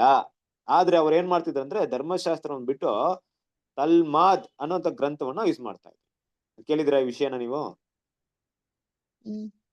ತಾಲ್ಮುದ್ ಅಂತ ಕೇಳಿದ್ರಾ? ಅಲ್ಲ, ಯಾರಾದ್ರೂ ಕೇಳಿದ? ತಾಲ್ಮುದ್ ಅಂದ್ಬಿಟ್ಟು ಅವರ ಒಂದು ಪುಸ್ತಕ ಇದೆ, ಗೊತ್ತಾ ನಿಮ್ಗೆ? ಕೇಳಿದ್ರಾ? ಇಲ್ಲ ಬ್ರದರ್. ಇಲ್ಲ. ತಾಲ್ಮುದ್ ಅನ್ನೋದ ಪುಸ್ತಕ ಏನಪ್ಪಾ ಅಂದ್ರೆ, ಪ್ರತಿನಿತ್ಯ ನಾನು ಏನೆಲ್ಲಾ ಮಾಡ್ಬೇಕಂದ್ಬಿಟ್ಟು ಹಿಂಗ್ ಮಾಡ್ಬೇಕಂತ ಹೇಳ್ಬಿಟ್ಟಂತ ಹಲವಾರು ವಿಷಯಗಳು ಅದ್ರಲ್ಲಿ ಬರೆಯಲ್ಪಟ್ಟಿತ್ತು. ಅದು ಮನುಷ್ಯರಿಂದ, ಅದು ದೇವ್ರ ಕೊಡ್ಲಿಲ್ಲ, ಮನುಷ್ಯರಿಂದ ಬೋಧಿಸಲ್ಪಟ್ಟ. ಅದಕ್ಕೆ ತುಂಬಾ ಇಂಪಾರ್ಟೆನ್ಸ್ ಕೊಟ್ಬಿಡ್ತಿದ್ರು. ಆದ್ರೆ ಏನ್ ಮಿಸ್ ಮಾಡ್ತಿದ್ರು ಅಂದ್ರೆ, ದೇವರಿಂದ ಬಂದಂತ ಒಂದು ಬೋಧನೆಗಳನ್ನ ಕಟ್ಟೆಗಳನ್ನ ಮಿಸ್ ಮಾಡ್ಬಿಡ್ತಿದ್ರು. ಇವ್ರೇನ್ ತಿಳ್ಕೊಂಡ್ಬಿಟ್ಟಿದ್ರು, ಮನುಷ್ಯರಿಂದ ಬಂದಂತ ಈ ಯಾರೋ ಒಂದ್ ವ್ಯಕ್ತಿಗಳು, ಹಿರಿಯ ಜನರು, ಅಲ್ಲಿ ಗುರುಗಳು, ಅವರಲ್ಲಿ ತುಂಬಾ ಶ್ರೇಷ್ಠವಾದಂತ ವ್ಯಕ್ತಿಗಳು ಬರ್ಕೊಟ್ಟಿರುವಂತ ಈ ಪುಸ್ತಕನ ಇಟ್ಕೊಂಡ್ಬಿಟ್ಟು ಇದನ್ನ ಕರೆಕ್ಟ್ ಆಗಿ ಫಾಲೋ ಮಾಡ್ತಾ ಇದ್ರು ಅಂತ ತಿಳ್ಕೊಂಡ್ಬಿಟ್ಟಿದ್ರು. ಆದ್ರೆ ದೇವ್ರು ಹೇಳಿದಂತ ಆಜ್ಞೆ ವಿಧಾನಗಳನ್ನ ಮರ್ತೋಗ್ಬಿಡ್ತಿದ್ರು. ಅದಕ್ಕೆ ನೋಡಿ, ಕಂಟಿನ್ಯೂ ಮಾತಾಡ್ಬೇಕಾರೆ ಯೇಸು ಕ್ರಿಸ್ತನು ಹೇಳ್ತಾರೆ, ಏನಂತ ಹೇಳ್ತಾರೆ ಗೊತ್ತಾ? ನಿಮ್ ತಂದೆ ತಾಯಿಗಳನ್ನ ಏನ್ ಮಾಡಿ, ನೀವು ತಂದೆ ತಾಯಿಗಳನ್ನ ನೀವು ಸನ್ಮಾನಿಸ್ಬೇಕಂತ ವಾಕ್ಯ ಹೇಳಿದ್ರೆ, ಇವ್ರಿಗೆ ಇವರ ಬೋಧಕರು ಅಂದ್ರೆ ಇವರ ಗುರುಗಳು ಅಂದ್ರೆ ಯಾರು? ಇವ್ರಿಗಿಂತ ಮೊದಲು ತುಂಬಾ ದೊಡ್ಡ ಸದುಸೇರು ಪರಿಸರ ಸ್ಥಾನದಲ್ಲಿ, ತುಂಬಾ ಉನ್ನತ ಸ್ಥಾನದಲ್ಲಿ ಇರ್ತಾರೆ ನೋಡ್ರಿ. ಅವ್ರೇನ್ ಹೇಳ್ಬಿಟ್ಟಿದಾರೆ ಅವ್ರಿಗೆ ಅಂದ್ರೆ, ಪರವಾಗಿಲ್ಲಪ್ಪ, ನಿಮ್ಮ ಅಪ್ಪ ಅಮ್ಮನ್ನ ನೀವು ಕೇರ್ ಮಾಡ್ತಾ ಇದ್ರು ಪರವಾಗಿಲ್ಲ, ಅವ್ರಿಗೆ ಏನ್ ಕೇರ್ ಮಾಡ್ತೀರೋ ಆ ದುಡ್ಡನ್ನ ನೀವು ದೇವಾಲಯ ಕೊಟ್ಬಿಟ್ರೆ ಅವ್ರು ಕೇರ್ ಮಾಡ್ದಂಗೆ ಅನ್ಬಿಟ್ರು. ಖುಷಿ ಆಗ್ಬಿಡ್ತು ನೋಡ್ರಿ ಇವ್ರಿಗೆ. ಎಷ್ಟು ಮಟ್ಟಿಗೆ ಖುಷಿ ಆಯ್ತು ಅಂದ್ರೆ, ನಾವು ನಿಮ್ಮನ್ನ ಏನ್ ಮಾಡಲ್ಲ, ಸನ್ಮಾನಿಸಲ್ಲ, ಮೋಶೆ ಆಜ್ಞೆ ಪ್ರಕಾರ ಏನ್ ಮಾಡ್ತೀವಿ, ನಾವು ಫಾಲೋ ಮಾಡಿದೀವಿ, ಯಾಕೆಂದ್ರೆ ನಿಮ್ಗೆ ಏನ್ ಸಲ್ಲಿಸ್ಬೇಕೋ ನಾವು ದೇವಾಲಯ ಕೊಟ್ಬಿಟ್ಟಿದೀವಪ್ಪ ಅನ್ಬಿಟ್ರು. ಇದು ಯಾರ ಬೋಧನೆ? ಇದು ಮನುಷ್ಯರ ಬೋಧನೆ. ಅದನ್ನ ಯೇಸು ಕ್ರಿಸ್ತ ಮುಂದೆ ಮಾತಾಡ್ಕೊಂಡ್ ಬರ್ತಾರೆ ನೋಡಿ. ಇದೆಲ್ಲ ಏನಪ್ಪಾ ಅಂದ್ರೆ ಹಳೆಯ ಬುದ್ಧಲಿ. ನೋಡ್ರಿ, ಹಳೆ ಬುದ್ಧಲಿ ಹೆಂಗಿದೆ ಇವಾಗ, ಅದನ್ನ ನಾವ್ ಆಗ್ಲೇ ನೋಡಿದ್ವಲ್ಲ. ಅವ್ರ ಮೈಂಡ್ ಅಲ್ಲಿ ಡೀಪ್ ಆಗಿ, ಅಷ್ಟು ಡೀಪ್ ಆಗಿ ಹೋಗ್ಬಿಟ್ಟಿದೆ ಆ ಪಾಯಿಂಟ್ಸ್ ಎಲ್ಲ. ಯಾವ ಪಾಯಿಂಟ್ಸ್ ಹೋಗ್ಬಿಟ್ಟಿದೆ ಇವಾಗ ಅವ್ರ ಮೈಂಡ್ ಅಲ್ಲಿ? ಮನುಷ್ಯರ ಆಚಾರ ವಿಚಾರಗಳು ತುಂಬಾ ಡೀಪ್ ಆಗಿ ಕುತ್ಕೊಂಡ್ಬಿಟ್ಟಿದೆ. ಅದಕ್ಕೆ ಯೇಸು ಕ್ರಿಸ್ತ ಮಾತಾಡ್ತಾರೆ ನೋಡ್ರಿ. ಆ ವಾಕ್ಯನ ಮುಂದುವರ್ಸ್ಕೊಂಡ್ ಬಂದ್ರಿ. ಎಲ್ಲಿ ನಿಲ್ಸಿದ್ರ? ಮಾರ್ಕನ ಸುವಾರ್ತೆಯಲ್ಲಿ ತಂದೆ ತಾಯಿಗಳನ್ನು ಸನ್ಮಾನಿಸಬೇಕಂತಲ್ಲ ಅಂತಿದೆಯಲ್ಲ, ಅಲ್ಲಿಂದ ಓದ್ಕೊಂಡ್ಬಿಟ್ರಿ. ತಂದೆ ತಾಯಿಗಳನ್ನು ಸನ್ಮಾನಿಸಬೇಕು ಎಂತಲೂ, ತಾಯಿಯನ್ನಾಗಲಿ ತಾಯಿಯನ್ನಾಗಲಿ ದೂಷಿಸುವವನಿಗೆ ಮರಣದಂಡನೆ ಆಗಬೇಕೆಂತಲೂ ಮೋಶೆ ಹೇಳಿದ್ದಾನೆ. ನೀವೋ, ಒಬ್ಬನು ತನ್ನ ತಂದೆಯನ್ನಾಗಲಿ ತಾಯಿಯನ್ನಾಗಲಿ ನೋಡಿ, ನಾನು ನಿನ್ನ ಸಂರಕ್ಷಣೆಗಾಗಿ ಕೊಡತಕ್ಕದ್ದನ್ನು ಕುರ್ಬಾನ್ ಮಾಡಿದ್ದೇನೆ, ಅಂದರೆ ದೇವರಿಗಾಗಿ ಇಟ್ಟಿದ್ದೇನೆ ಎಂದು ಹೇಳುವುದೆಂದರೆ, ಅವನು ತನ್ನ ತಂದೆ ಆಗಲಿ ತಾಯಿಗಾಗಲಿ ಇನ್ನೇನು ಮಾಡಬಾರದೆಂದು ಹೇಳುತ್ತೀರಿ. ಹೀಗೆ ನೋಡಿದ್ರಾ? ಏನ್ಬಿಟ್ರಿ? ಸಾಕು. ಏನಂತಿದ್ರಲ್ಲಿ? ನೀವು ಒಬ್ಬನು ತನ್ನ ತಂದೆಯನ್ನಾಗಲಿ ತಾಯಿಯನ್ನಾಗಲಿ ನೋಡಿ, ನಾನು ನಿನ್ನ ಸಂರಕ್ಷಣೆಗಾಗಿ ಕೊಡತಕ್ಕದನ್ನು ಕುರ್ಬಾನ್ ಮಾಡಿದ್ದೇನೆ ಅಂತ ಹೇಳ್ತಾ ಇದ್ರೆ. ಏನಪ್ಪಾ ಅದು ಕುರ್ಬಾನ್? ಕುರ್ಬಾನ್ ಕೇಳಿದ್ರಾ? ದೇವರಿಗೆ ಇಟ್ಟು ಬಿಟ್ಟಿದೀನಿ ಅಂತ. ಕುರ್ಬಾನ್ ಅಂತ ಹೆಸರು ಯಾವತ್ತಾದ್ರೂ ಕೇಳಿದ್ರ ನೀವು? ಕುರ್ಬಾನ್ ಕೇಳಿದ್ರಾ? ಅಲ್ಲಿ ಕನ್ನಡದಲ್ಲಿ ಕುರ್ಬಾನ್ ಅಂತ ಕೊಟ್ಟವ್ರೆ, ಇಂಗ್ಲಿಷ್ ಅಲ್ಲಿ ಕುರ್ಬಾನ್ ಅಂತ ಬರುತ್ತೆ. ತಮಿಳಲ್ಲೂ ಕೂಡ ಕುರ್ಬಾನ್ ಅಂತ ಹೆಸರು ಕೇಳಿದಿರಾ? ಕೇಳಿಲ್ವಾ? ಯಾರು ಕೇಳಿಲ್ವಾ? ಗೊತ್ತಿಲ್ಲ ಅಕ್ಕಪಕ್ಕ ಈ ಮುಸ್ಲಿಮರು ಯಾರು ಇಲ್ವಾ ಕುರ್ಬಾನ್ ಅಂತ ಹೆಸರು ಕೇಳಕ್ಕೆ ನಿಮ್ಗೆ? ಮುಸ್ಲಿಮ್ಸ್ ಹೇಳೋದ್ ಕೇಳಿಸ್ಕೊಂಡಿದೀವಿ ಬ್ರದರ್. ಕೇಳಿಸಿದಾ? ತಮಿಳಲ್ಲಿ ಕುರ್ಬ- மெய்ப்பண்ணா என்ன ಕನ್ನಡದಲ್ಲಿ சொல்லுங்க தமிழ் என்ன போட்டிருக்காங்க? இல்ல நான் கேக்குறேன் பிரதர், தமிழ்ல என்னன்னு தெரியல, மெய்ப்பண்ணான்னு கேக்குறேன் நான். ಇಲ್ಲ ಇಲ್ಲ ಇಲ್ಲ ಇಲ್ಲ ಕುರ್ಬಾ ಅಲ್ಲ, ಕುರುಬನ ಬಗ್ಗೆ ಮಾತಾಡ್ತಾ ಇಲ್ಲ ಇಲ್ಲಿ ಅಲ್ವಾ? ಕುರ್ಬಾನ್. ಏನ್ ಬೇಕು ಹೇಳಿ? ಅಲ್ಲ ಕುರ್ಬಾನ್ ಅಂದ್ರೆ ಕೊರ್ಬಾನ್ ಅಂತ ಇದ್ರ ನೋಡಿ ಕನ್ನಡದಲ್ಲಿ ಕೊರ್ಬಾನ್. ಅದೇನಾದ್ರು ಕನ್ನಡದಲ್ಲಿ ಮುಡುಪು ಕಟ್ತಾರ ಅಂತಲ್ಲ ಆ ತರ ಅನ್ರಿ? ಹೌದು, ದೇವ್ರಿಗಾಗಿ ಮೀಸಲಿಡೋದು. ಆ, ಮೀಸಿ ನೋಡ್ರಿ ಕೊರ್ಬಾನ್ ಅಂದ್ರೆ ಈ ದೇವರಿಗೆ ಇಟ್ಬಿಟ್ಟಿದೀನಿ ಅಂತ. ಯಾವನ್ ತಮಿಳಲ್ಲಿ 7ನೇ ಅಧ್ಯಾಯ 7:11 வாசிங்க பிரதர்.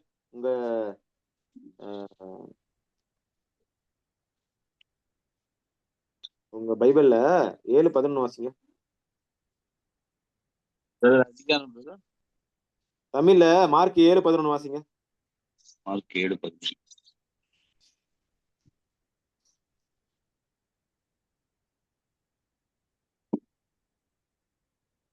நீங்களோ ஒருவன் தகப்பனையாவது தாயாவது நோக்கி, உனக்கு நான் செய்யத்தக்க உதவி எது உண்டோ அதை குர்பான் என்னும் காணிக்கையாக கொடுக்கிறேன் என்று சொல்லிவிட்டால் அவனுடைய கடமை தீர்ந்தது என்று சொல்லி. ಕುರ್ಬಾನ್ ಕುರ್ಬಾನ್ ಅಂದ್ರೆ ಏನಪ್ಪ ಅವ್ರ? ಕುರ್ಬಾನ್.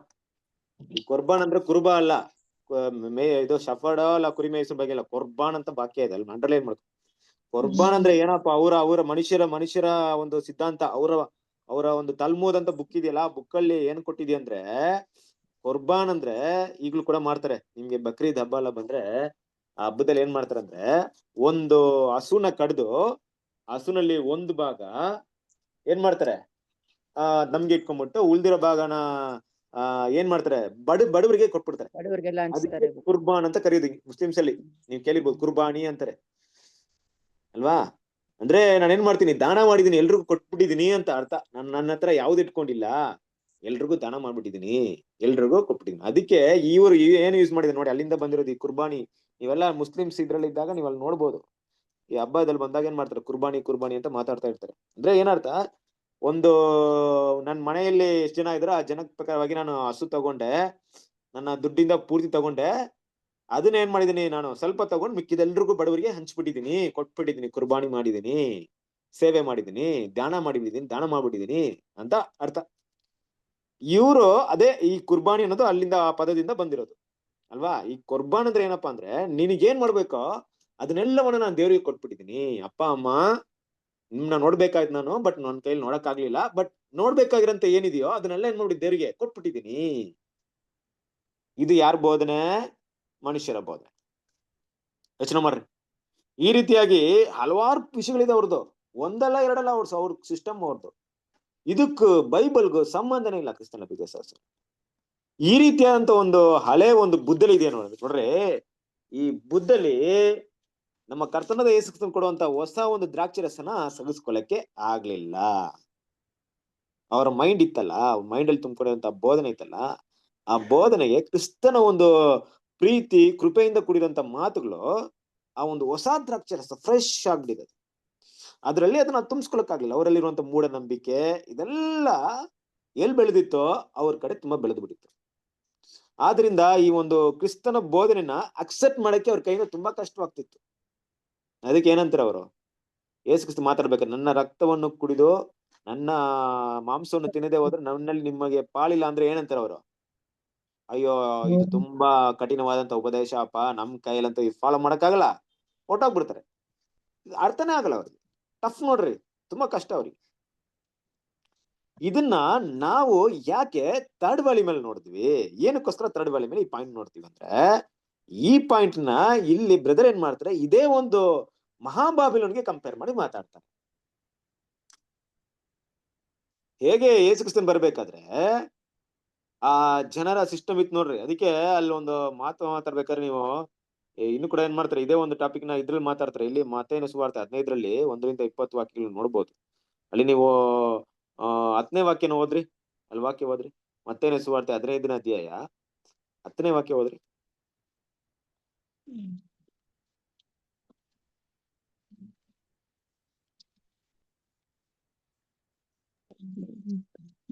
ಆಮೇಲೆ ಯೇಸು ಜನರ ಗುಂಪನ್ನು ಹತ್ತರಕ್ಕೆ ಕರೆದು ಅವರಿಗೆ, ಕಿವಿಗೊಟ್ಟು ಕೇಳಿರಿ, ತಿಳುಕೊಳ್ಳಿರಿ. ಬಾಯೊಳಕ್ಕೆ ಹೋಗುವಂಥದ್ದು ಮನುಷ್ಯನನ್ನು ಹೊಲೆ ಮಾಡುವುದಿಲ್ಲ, ಬಾಯೊಳಗಿಂದ ಹೊರಡುವಂಥದ್ದೇ ಮನುಷ್ಯನನ್ನು ಹೊಲೆ ಮಾಡುವುದು ಎಂದು ಹೇಳಿದನು. ನೋಡಿದ್ರ ಇಲ್ಲಿ ಏನಾಗುತ್ತಂದ್ರೆ ಇಲ್ಲಿ ಮಾತಾಡ್ಕೊಂಡ್ ಬರ್ತಾ ಇರ್ತಾರೆ ಯೇಸು ಕ್ರಿಸ್ತನ ಮೇಲೆ ಇದೇ ಟಾಪಿಕ್. ಸ್ವಲ್ಪ ಒಂದ್ ವಾಕ್ಯ ಮೇಲೆ ಹೋದ್ರೆ ಅದೇ ಟಾಪಿಕ್ ಬರುತ್ತೆ. ಒಂದ್ ವಾಕ್ಯ ಮೇಲೆ ಹೋದ್ರಿ 9ನೇ ವಾಕ್ಯದಿಂದ ಓದ್ಕೊಂಡ್ ಬನ್ನಿ. ಮನುಷ್ಯರು ಕಲ್ಪಿಸಿದ ಕಟ್ಟಳೆಗಳನ್ನೇ ಅವರು ಬೋಧಿಸುವುದರಿಂದ ನನಗೆ ಭಕ್ತಿ ತೋರಿಸುವುದು ವ್ಯರ್ಥ ಎಂಬುದೇ. ಇದು ಯೆಶಾಯ ಪ್ರವಾದಿ ಇರುವಂತ ವಿಷಯ. ಮೇಲೆ ಒಂದು 8, 9, 7ನೇ ವಾಕ್ಯದಲ್ಲಿ ಅದೇ ತಂದೆ ತಾಯಿ ಬಗ್ಗೆ ಮಾತಾಡ್ಕೊಂಡ್ ಬರ್ತಾರೆ. ಇರ್ಲಿ, ಆ ಟಾಪಿಕ್ ನಮ್ಮೇಲೆ ಓದ್ಕೊಳ್ಳಿ. ಎರಡೇ ಮಾತಾಡ್ಕೊಂಡ್ ಬರ್ತಾ ಇವಾಗ ಈಗ 11ನೇ ವಾಕ್ಯ ಹಂಗೆ ಕಂಟಿನ್ಯೂ ಮಾಡಿ. ಬಾಯೊಳಕ್ಕೆ ಹೋಗುವಂಥದ್ದು ಮನುಷ್ಯನನ್ನು ಹೊಲೆ ಮಾಡುವುದಿಲ್ಲ, ಬಾಯೊಳಗಿಂದ ಹೊರಡುವಂಥದ್ದೇ ಮನುಷ್ಯನನ್ನು ಹೊಲೆ ಮಾಡುವುದು ಎಂದು ಹೇಳಿದನು. ನೋಡಿದ್ರ ಈ ತರ ಮಾತಾಡ್ತಾರೆ ಯೇಸು ಕ್ರಿಸ್ತ. ನೋಡ್ರಿ, ಕೈ ತೊಳೆದ ಊಟ ಮಾಡೋದಾಗ್ಲಿ, ನೀವೇನಂತ ಆಚಾರ ವಿಚಾರನ ಫಾಲೋ ಮಾಡೋದಾಗ್ಲಿ ಏನೂ ಇಲ್ಲ. ಕೈ ತೊಳೆದ ಊಟ ಮಾಡಿದ್ರೆ ಏನಪ್ಪಾ ಆಗುತ್ತೆ? ಏನಾಗುತ್ತೆ? ಇವತ್ತು ನೀವು ಶುದ್ಧ ಅಂತ ಕ್ಲೀನ್ ಅಂತ ಇದ್ರಲ್ವಾ, ಆ ಕ್ಲೀನ್ ನೀವು ಫಾಲೋ ಮಾಡೋದ್ರಿಂದ ದೇವ್ರು ನಿಮ್ನ ಯಾವಾಗ್ಲೂ ಮೆಚ್ಚಲ್ಲ. ಅದಕ್ಕೂ ನಿಮ್ ಹೃದಯಕ್ಕೂ ಏನೂ ಸಂಬಂಧ ಇಲ್ಲ. ಊಟ ಮಾಡೋದೆಲ್ಲ ಹೊಟ್ಟೆ ಒಳಗೆ ಹೋಗಿ ದೊಡ್ಡ ಕಾಳ ಮೂಲಕ ಈಚೆ ಬಂದ್ಬಿಡುತ್ತೆ. ಸಣ್ಣ ಕಾಳು ದೊಡ್ಡ ಕಾಳು ಎಲ್ಲ ಕೆಲಸ ಮಾಡಿ ಈಚೆ ಬರುತ್ತೆ, ಮುಗೀತು. ನಿಮ್ಮ ಹೃದಯಕ್ಕೆ ಅದೆಲ್ಲಿ ಕನೆಕ್ಟ್ ಆಗುತ್ತೆ? ನಿಮ್ ಹೃದಯಕ್ಕೆ ಕನೆಕ್ಟ್ ಆಗೋದು ನಿಮ್ಮ ಆಲೋಚನೆಗಳೇ ಕನೆಕ್ಟ್ ಆಗೋದು. ನಿಮ್ಮ ಆಲೋಚನೆಗಳ ಬಗ್ಗೆ ನಿಗಾ ಇಡ್ಲಿ, ಅದನ್ನ ಗಮನಿಸ್ತೀರಾ? ನಮ್ಮ ಹೃದಯದಿಂದ ಬರುವಂತ ಕೆಟ್ಟ ಭಾವನೆಗಳ ಬಗ್ಗೆ ಯಾವ್ದೋ ಗಮನ ಬಿಟ್ಟು ನೋಡಿದ್ರ ಅಂದ್ಬಿಟ್ಟು ಮಾತಾಡ್ತಾರೆ ಅವ್ರಿಗೆ.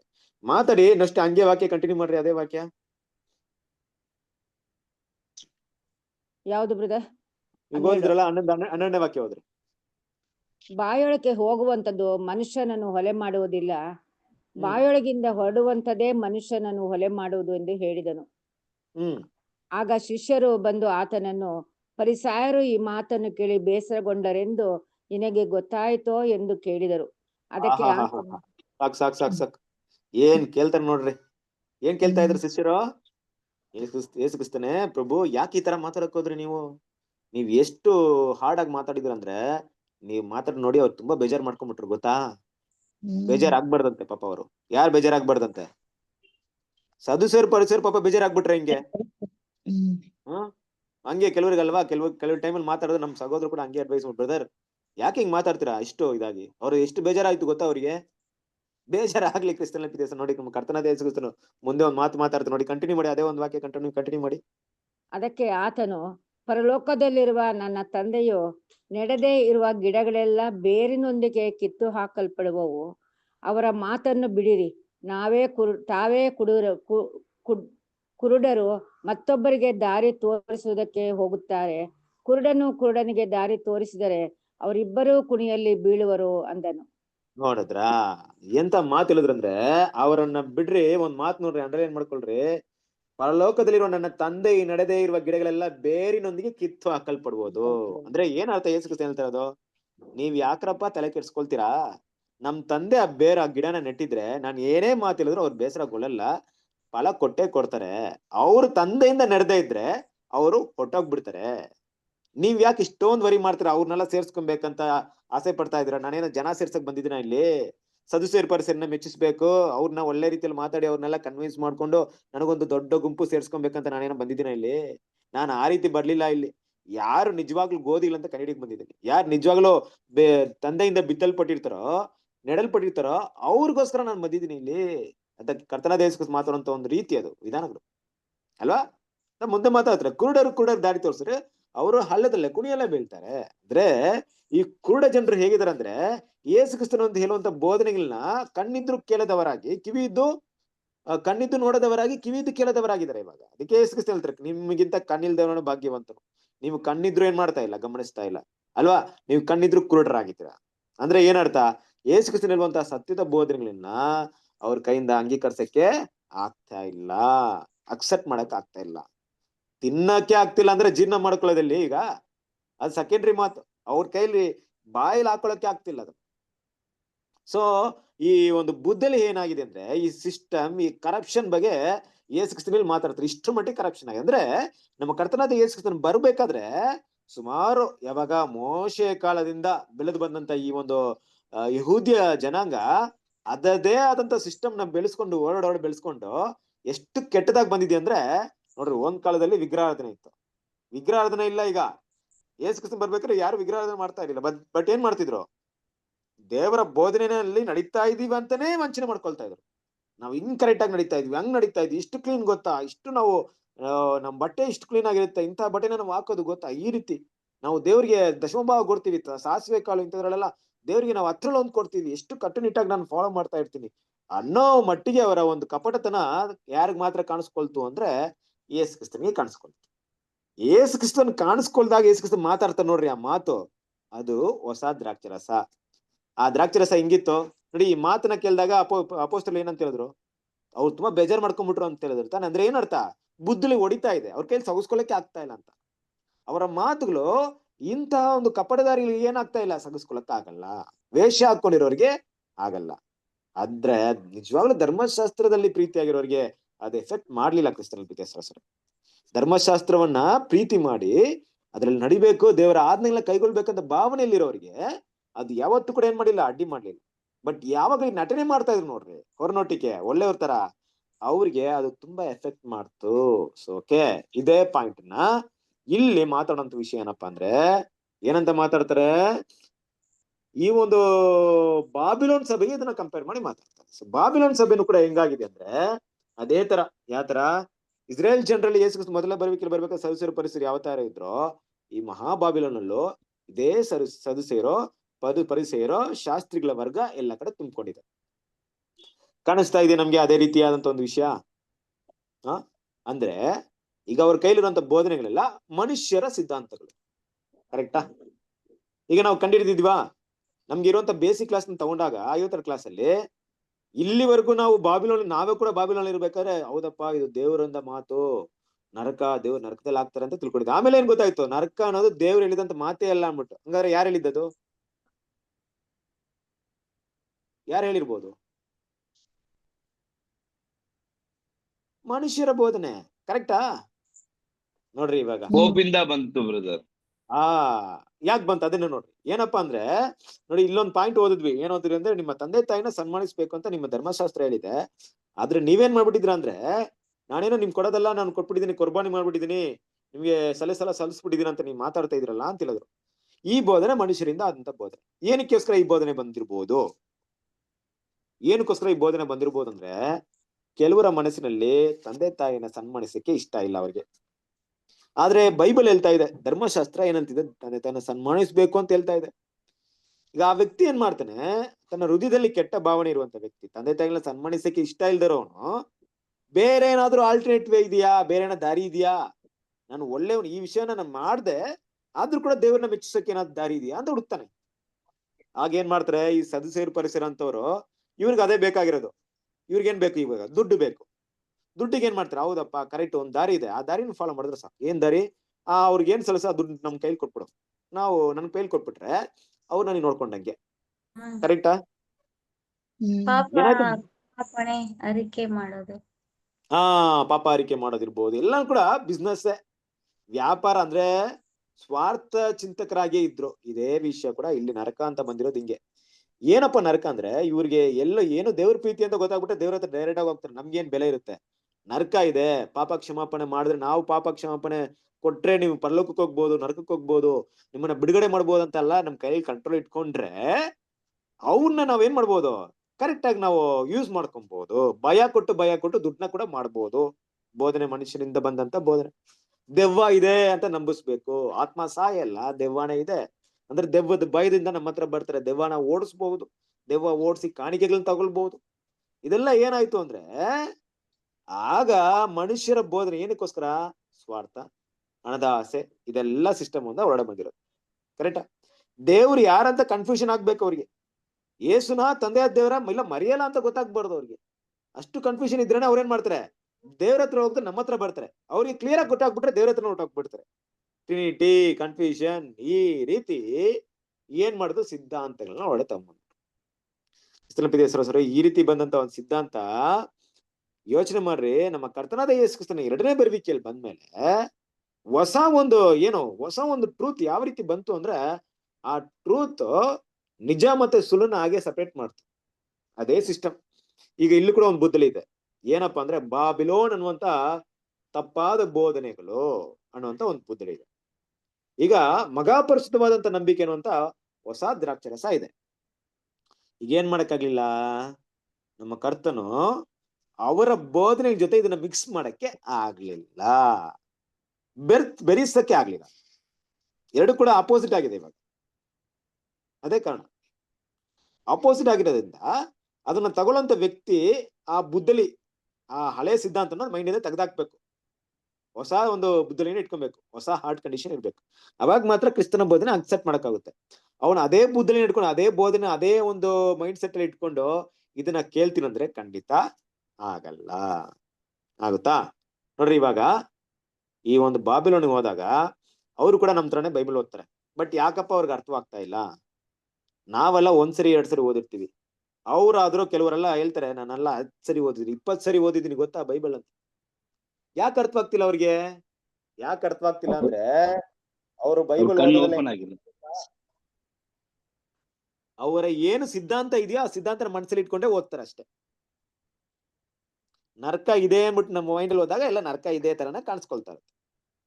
ಟ್ರಿನಿಟಿ ಇದೆ ಅಂತೆಲ್ಲ ಓದುತ್ತೆ, ಎಲ್ಲ ಓದ ವಾಕ್ಯ ಎಲ್ಲ ಅವ್ರಿಗೆ ನೋಡಿ ಇದು ಕನೆಕ್ಟ್ ನೋಡಿ, ಟ್ರಿನಿಟಿ ಕನೆಕ್ಟ್ ಆಗ್ತದೆ ನೋಡಿ, ಕರೆಕ್ಟ್ ಆಗಿ ಟ್ರಿನಿಟಿ ಮಾತಾಡ್ತಾ ಇದೆ ನೋಡಿ. ನೋಡ್ರಿ, ದಕ್ಷಿಣ ಕೊಡ್ಬೇಕಾದ್ರೆ ಯೇಸು ಕ್ರಿಸ್ತನಿಗೆ ತಂದೆ ಮಗ ಪವಿತ್ರಾತ್ಮ ನೋಡಿ, ಟ್ರಿನಿಟಿ ಕನೆಕ್ಟ್ ಆಗ್ತಿದೆ ನೋಡ್ರಿ. ಹಿಂಗೆ ಓದೋದವ್ರು. ನರ್ಕ ಅಂದಾಗ ನೋಡ್ರಿ, ನಿನ್ನ ಕೈ ಪಾಪ ಮಾಡಿದ ಅದನ್ನ ಕಟ್ ಮಾಡಿ ನರಕಕ್ಕೆ ಬಿಸಾಕು, ಬೆಂಕಿಗೆ ಹಾಕು ಅಂತ ನೋಡಿ, ನರಕ ಇದೆ ನೋಡ್ರಿ. ಹಿಂಗೆ ಓದೋದವ್ರು. ಅವ್ರ ಮೈಂಡ್ ಅಲ್ಲಿ ಏನಿದೆಯೋ ಹಳೆ ಸಿದ್ಧಾಂತ, ಅದ್ ಸಿದ್ಧಾಂತದ ಮೇಲೆ ಓದೋದ್ರಿಂದ ಎಷ್ಟೇ ಸರಿ ಬೈಬಲ್ ಓದಿದ್ರು ಅವ್ರಿಗೆ ಏನಾಗಲ್ಲ, ಅರ್ಥವಾಗದೆ. ಕರೆಕ್ಟಾ? ಅದನ್ನ ತೆಗೆದಿಡ್ಬೇಕಂತ ಭಾವನೆ. ಆ ಒಂದು ಮೈಂಡ್ ಅಲ್ಲಿ, ಒಂದು ಫ್ರೆಶ್ ಮೈಂಡ್ ಅಲ್ಲಿ ಕೇಳೋಣ, ಒಂದು ನೂತನವಾದಂತ ಮೈಂಡ್ ಅಲ್ಲಿ ಅದರ ಒಂದು ಹಳೆ ಒಂದು ಬೋಧನೆ ತೆಗೆದಾಕ್ಬಿಟ್ರೇನೆ ಸಾಕು, ಅವ್ರ ಮೈಂಡ್ ಹೊಸ ಬುದ್ಧಲಿ ಆಗ್ಬಿಡುತ್ತೆ. ಆದ್ರೆ ಅದನ್ನ ತೆಗೆದಾಕಕ್ಕೆ ಅವ್ರು ರೆಡಿ ಇಲ್ಲ ಅಂದ್ಮೇಲೆ ಎಷ್ಟೇ ಇದನ್ನ ಸುರಿದ್ರು ಒಡೆದೋಗುತ್ತೆ. ಈ ಸಿಸ್ಟಮ್ ಏನಾಗಲ್ಲ, ಆಗಲ್ಲ. ಅದನ್ನೇ ಆ ಟಾಪಿಕ್ ನ ಮಾತಾಡ್ಬೇಕಾದ್ರೆ ಈ ವಿಷಯವನ್ನ ಇಲ್ಲಿ ಮಾತಾಡುತ್ತೆ. ಕರೆಕ್ಟ್ ಅಲ್ವಾ? ನೋಡ್ರಿ, ಅದೇ ಒಂದು ಪಾಯಿಂಟ್ ನ ನೀವು ಕಂಟಿನ್ಯೂ ಮಾಡ್ಬಿಡ್ರಿ. ಎಲ್ಲಿಂದ ಓದ್ತೀರಾ ಅಂದ್ರೆ 93 ಅದೇ ಕಾರಣಗಳಿಗೆ ಅಂತಿದ್ಯಲ್ಲ, ಅಲ್ಲಿಂದ ಹೋದ್ರಿ. ಅದೇ ಕಾರಣಗಳಿಗೆ ಕರ್ತನು ಪ್ರಸ್ತುತ ಸುಗ್ಗಿಯಲ್ಲಿ ಸತ್ಯದ ಪೂರ್ಣ ಬೆಳಕನ್ನು ಸಹಸ್ರಮಾನದ ಉದಯದಲ್ಲಿ ಪರಿಚಯಿಸುವಲ್ಲಿ ಅದನ್ನು ಯಾವುದೇ ಹಳೆಯ ಪದ್ಧತಿಯ ಮೇಲೆ ಒಂದು ತೇಪಿಯಾಗಿ ಹಚ್ಚುವುದಿಲ್ಲ, ಅಥವಾ ಹಳೆ ಬುದ್ದಲಿಗಳಲ್ಲಿ ಹೊಸ ದ್ರಾಕ್ಷಾರಸವನ್ನಾಗಲಿ ಹಾಕುವುದಿಲ್ಲ. ಮೊದಲಿಗೆ ಅವುಗಳಲ್ಲಿ ಯಾವುದೂ ತೇಪೆ ಹಾಕಬಹುದಾದ ಸರಿಯಾದ ಸ್ಥಿತಿಯಲ್ಲಿ ಅಥವಾ ನೂತನ ಸಿದ್ಧಾಂತಗಳನ್ನು ಸ್ವೀಕರಿಸುವ ಪರಿಸ್ಥಿತಿಯಲ್ಲಿ ಇರುವುದಿಲ್ಲ. ಎರಡನೆಯದಾಗಿ, ಹೊಸ ಸತ್ಯಗಳನ್ನು ಒಂದು ವೇಳೆ ಸ್ವೀಕರಿಸುವುದಾದರೆ ಕೂಡಲೇ ಕಾರ್ಯಗತಗೊಳ್ಳಲು ಪ್ರಾರಂಭಿಸುತ್ತವೆ, ಮತ್ತು ಯಾವುದೇ ಪಂಗಡವನ್ನು ಅದು ಎಷ್ಟೇ ಸೈದ್ಧಾಂತಿಕವಾಗಿ ಸಂಘಟಿಸಲ್ಪಟ್ಟು ಕಟ್ಟಿದರೂ ಅದನ್ನು ಸ್ಫೋಟಗೊಳಿಸುವಷ್ಟು ಶಕ್ತಿಯನ್ನು ಪಡೆದುಕೊಳ್ಳುತ್ತದೆ.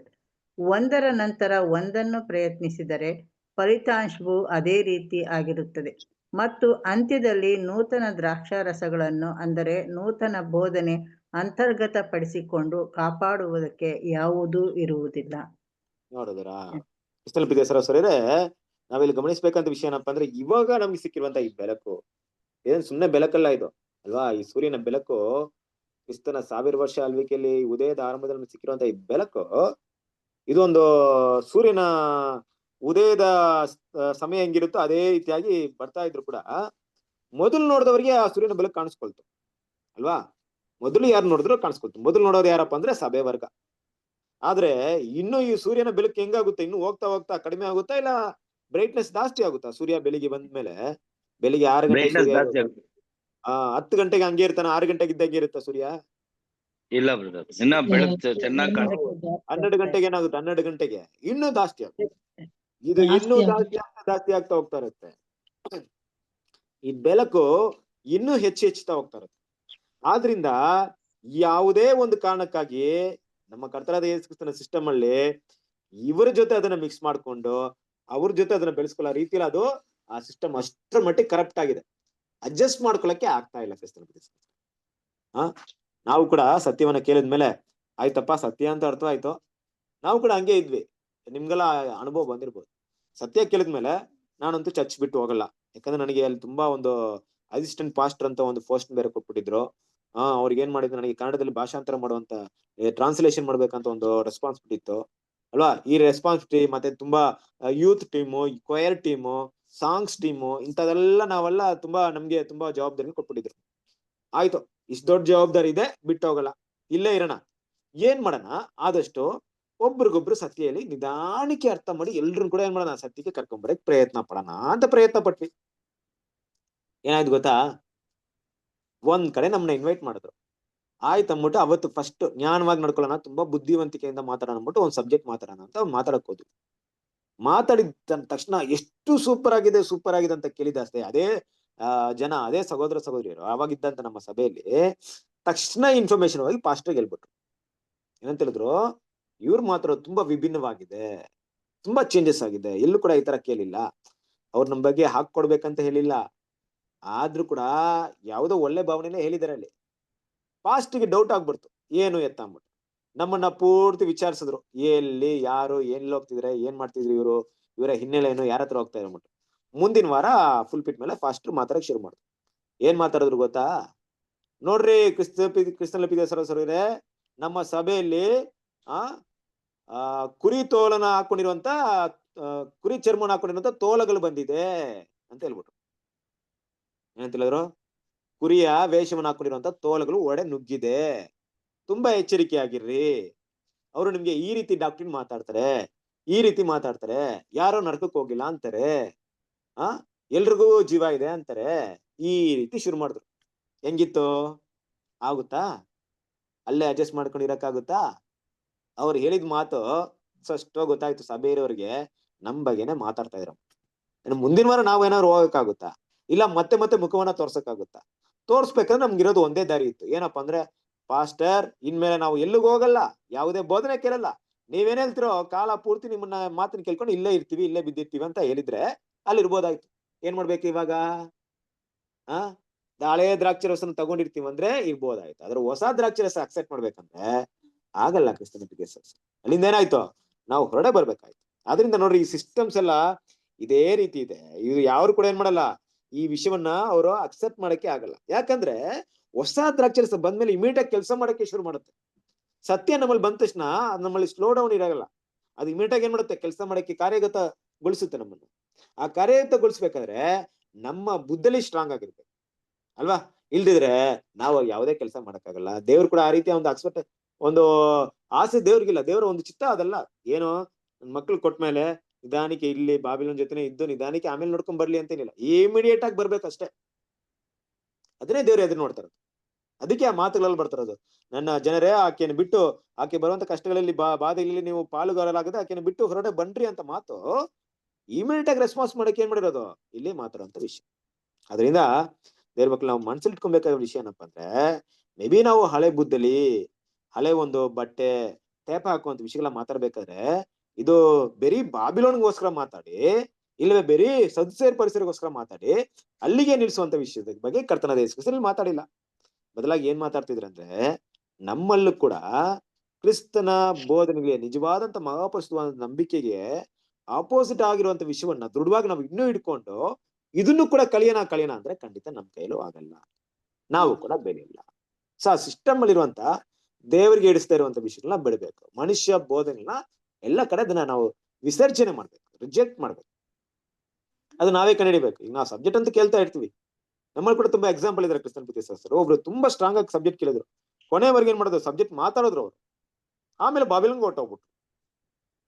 ಯೋಚನೆ ಮಾಡ್ರಿ, ಅಂದ್ರೆ ಸತ್ಯಕ್ಕೆ ಬೆಲೆ ಏನಾಯ್ತು? ಈ ರೀತಿ ಆಗುತ್ತಾ ಅಂದ್ರೆ ನಮ್ಮಲ್ಲಿ ಆ ಸತ್ಯದ ಒಂದು ಪರಿಜ್ಞಾನ, ದೇವರ ಆತ್ಮದ ಒಂದು ಜ್ಞಾನದಿಂದ ಕೊಟ್ಟಂತ ವಿಷಯವನ್ನ ನಾವು ಸೀರಿಯಸ್ ಆಗಿ ತಗೊಂಡು ಕ್ರಿಸ್ತನಿಗೋಸ್ಕರ ತ್ಯಾಗ ಮಾಡುವಂತ ಮನೋಭಾವನೆಯಲ್ಲಿ ನಾವೇನಾದ್ರೂ ನಮ್ಮನ್ನ ಅರ್ಪಣೆ ಮಾಡದೇ ಇದ್ರೆ ಯಾವ ಕಾಲದಲ್ಲಿ ಬೇಕಾದ್ರೂ ಹೇಗೆ ಬೇಕಾದ್ರೂ ಇಂಥ ಸನ್ನಿವೇಶಗಳು ಬರ್ಬೋದು. ಮುಂಜಾಗ್ರತೆಯಾಗಿ ದೇವ್ರ ಏನ್ ಮಾಡ್ತಾರೆ, ವಾಕ್ಯದ ಮೂಲಕ ನಮ್ಮನ್ನ ಎಚ್ಚರಿಸ್ತಾ ಇದೆ. ದಯವಿಟ್ಟು ಹಳೆ ಸಿದ್ಧಾಂತಗಳನ್ನ ತೆಗೆದಾಕ್ಬಿಡ್ರಿ, ಯಾವುದೇ ಸಿದ್ಧಾಂತ ನಿಮ್ಮಲ್ಲಿ ಇರ್ಬಾರ್ದು ಅಲ್ವಾ? ಆ ಸಿದ್ಧಾಂತನ ಕಂಪ್ಲೀಟ್ ಆಗಿ ರಿಜೆಕ್ಟ್ ಮಾಡಿ ನೂತನ ದ್ರಾಕ್ಷರಸನ ತಗೊಳಕ್ಕೆ ನೀವು ಸಿದ್ಧರಾಗಿ. ಇದು ನಾವು ಯಾವಾಗಲೂ ಅರ್ಥ ಮಾಡ್ಕೊಬೇಕು. ಅದಕ್ಕೆ ನಾನು ಏನ್ ಮಾಡ್ತೀನಿ, ಪದೇ ಪದೇ ನಿಮ್ಗೆ ಹೇಳುವಂತ ವಿಷಯ ಏನಪ್ಪಾ ಅಂದ್ರೆ, ದಯವಿಟ್ಟು ಗಮನಿಸಿ. ಯಾಕಂದ್ರೆ ಇಲ್ಲಿ ನಾವು ಮಾತಾಡುವಂತ ಟಾಪಿಕ್ ಸುಮ್ನೆ ಒಂದು ಟಾಪಿಕ್ ಅಲ್ಲ. ಯೋಚನೆ ಮಾಡ್ರಿ, ಬಾಬಿಲೋನ್ ಪವರ್ ಎಷ್ಟು ದೊಡ್ಡದಿದೆ ಗೊತ್ತಾ ನಿಮ್ಗೆ? ಬಾಬಿಲೋನ್ ಪವರ್ ಎಷ್ಟು ದೊಡ್ಡದಿದೆ ಅಂತ ನಿಮ್ಗೆ ಏನಾದ್ರು ಗೊತ್ತಾಯ್ತು ಅಂದ್ರೆ ನಾವೆಲ್ಲ ಏನೂ ಇಲ್ಲ. ನಾವು ಸತ್ಯವೇದ ವಿದ್ಯಾರ್ಥಿಗಳು ಅದರ ಧೂಳಿಗೆ ಕಾಲ ಧೂಳಿಗೆ ಸಮಾನ ನಾವು. ಅವರ ಪವರ್ ಮುಂದೆ ಅವ್ರಿಗಿರುವ ಇವಾಗ್ಲೂ ಏನು ಇಲ್ಲದೆ ಇರುವಂತ ಪರಿಸ್ಥಿತಿಲಿ ಇವಾಗಿರುವಂತ ಪವರ್ ಮುಂದೆ ಕಾಲು ಧೂಳಿಗೆ ಸಮ ನಾವು. ಆದ್ರೂ ಕೂಡ ದೇವ್ರು ನಮ್ಮನ್ನ ಪ್ರೊಟೆಕ್ಟ್ ಮಾಡ್ತಾ ಇದ್ರಂದ್ರೆ ದೇವರ ಬಲ ನಮ್ಮ ಮೇಲೆ ಎಷ್ಟಿರ್ಬೋದು ಯೋಚನೆ ಮಾಡ್ರಿ.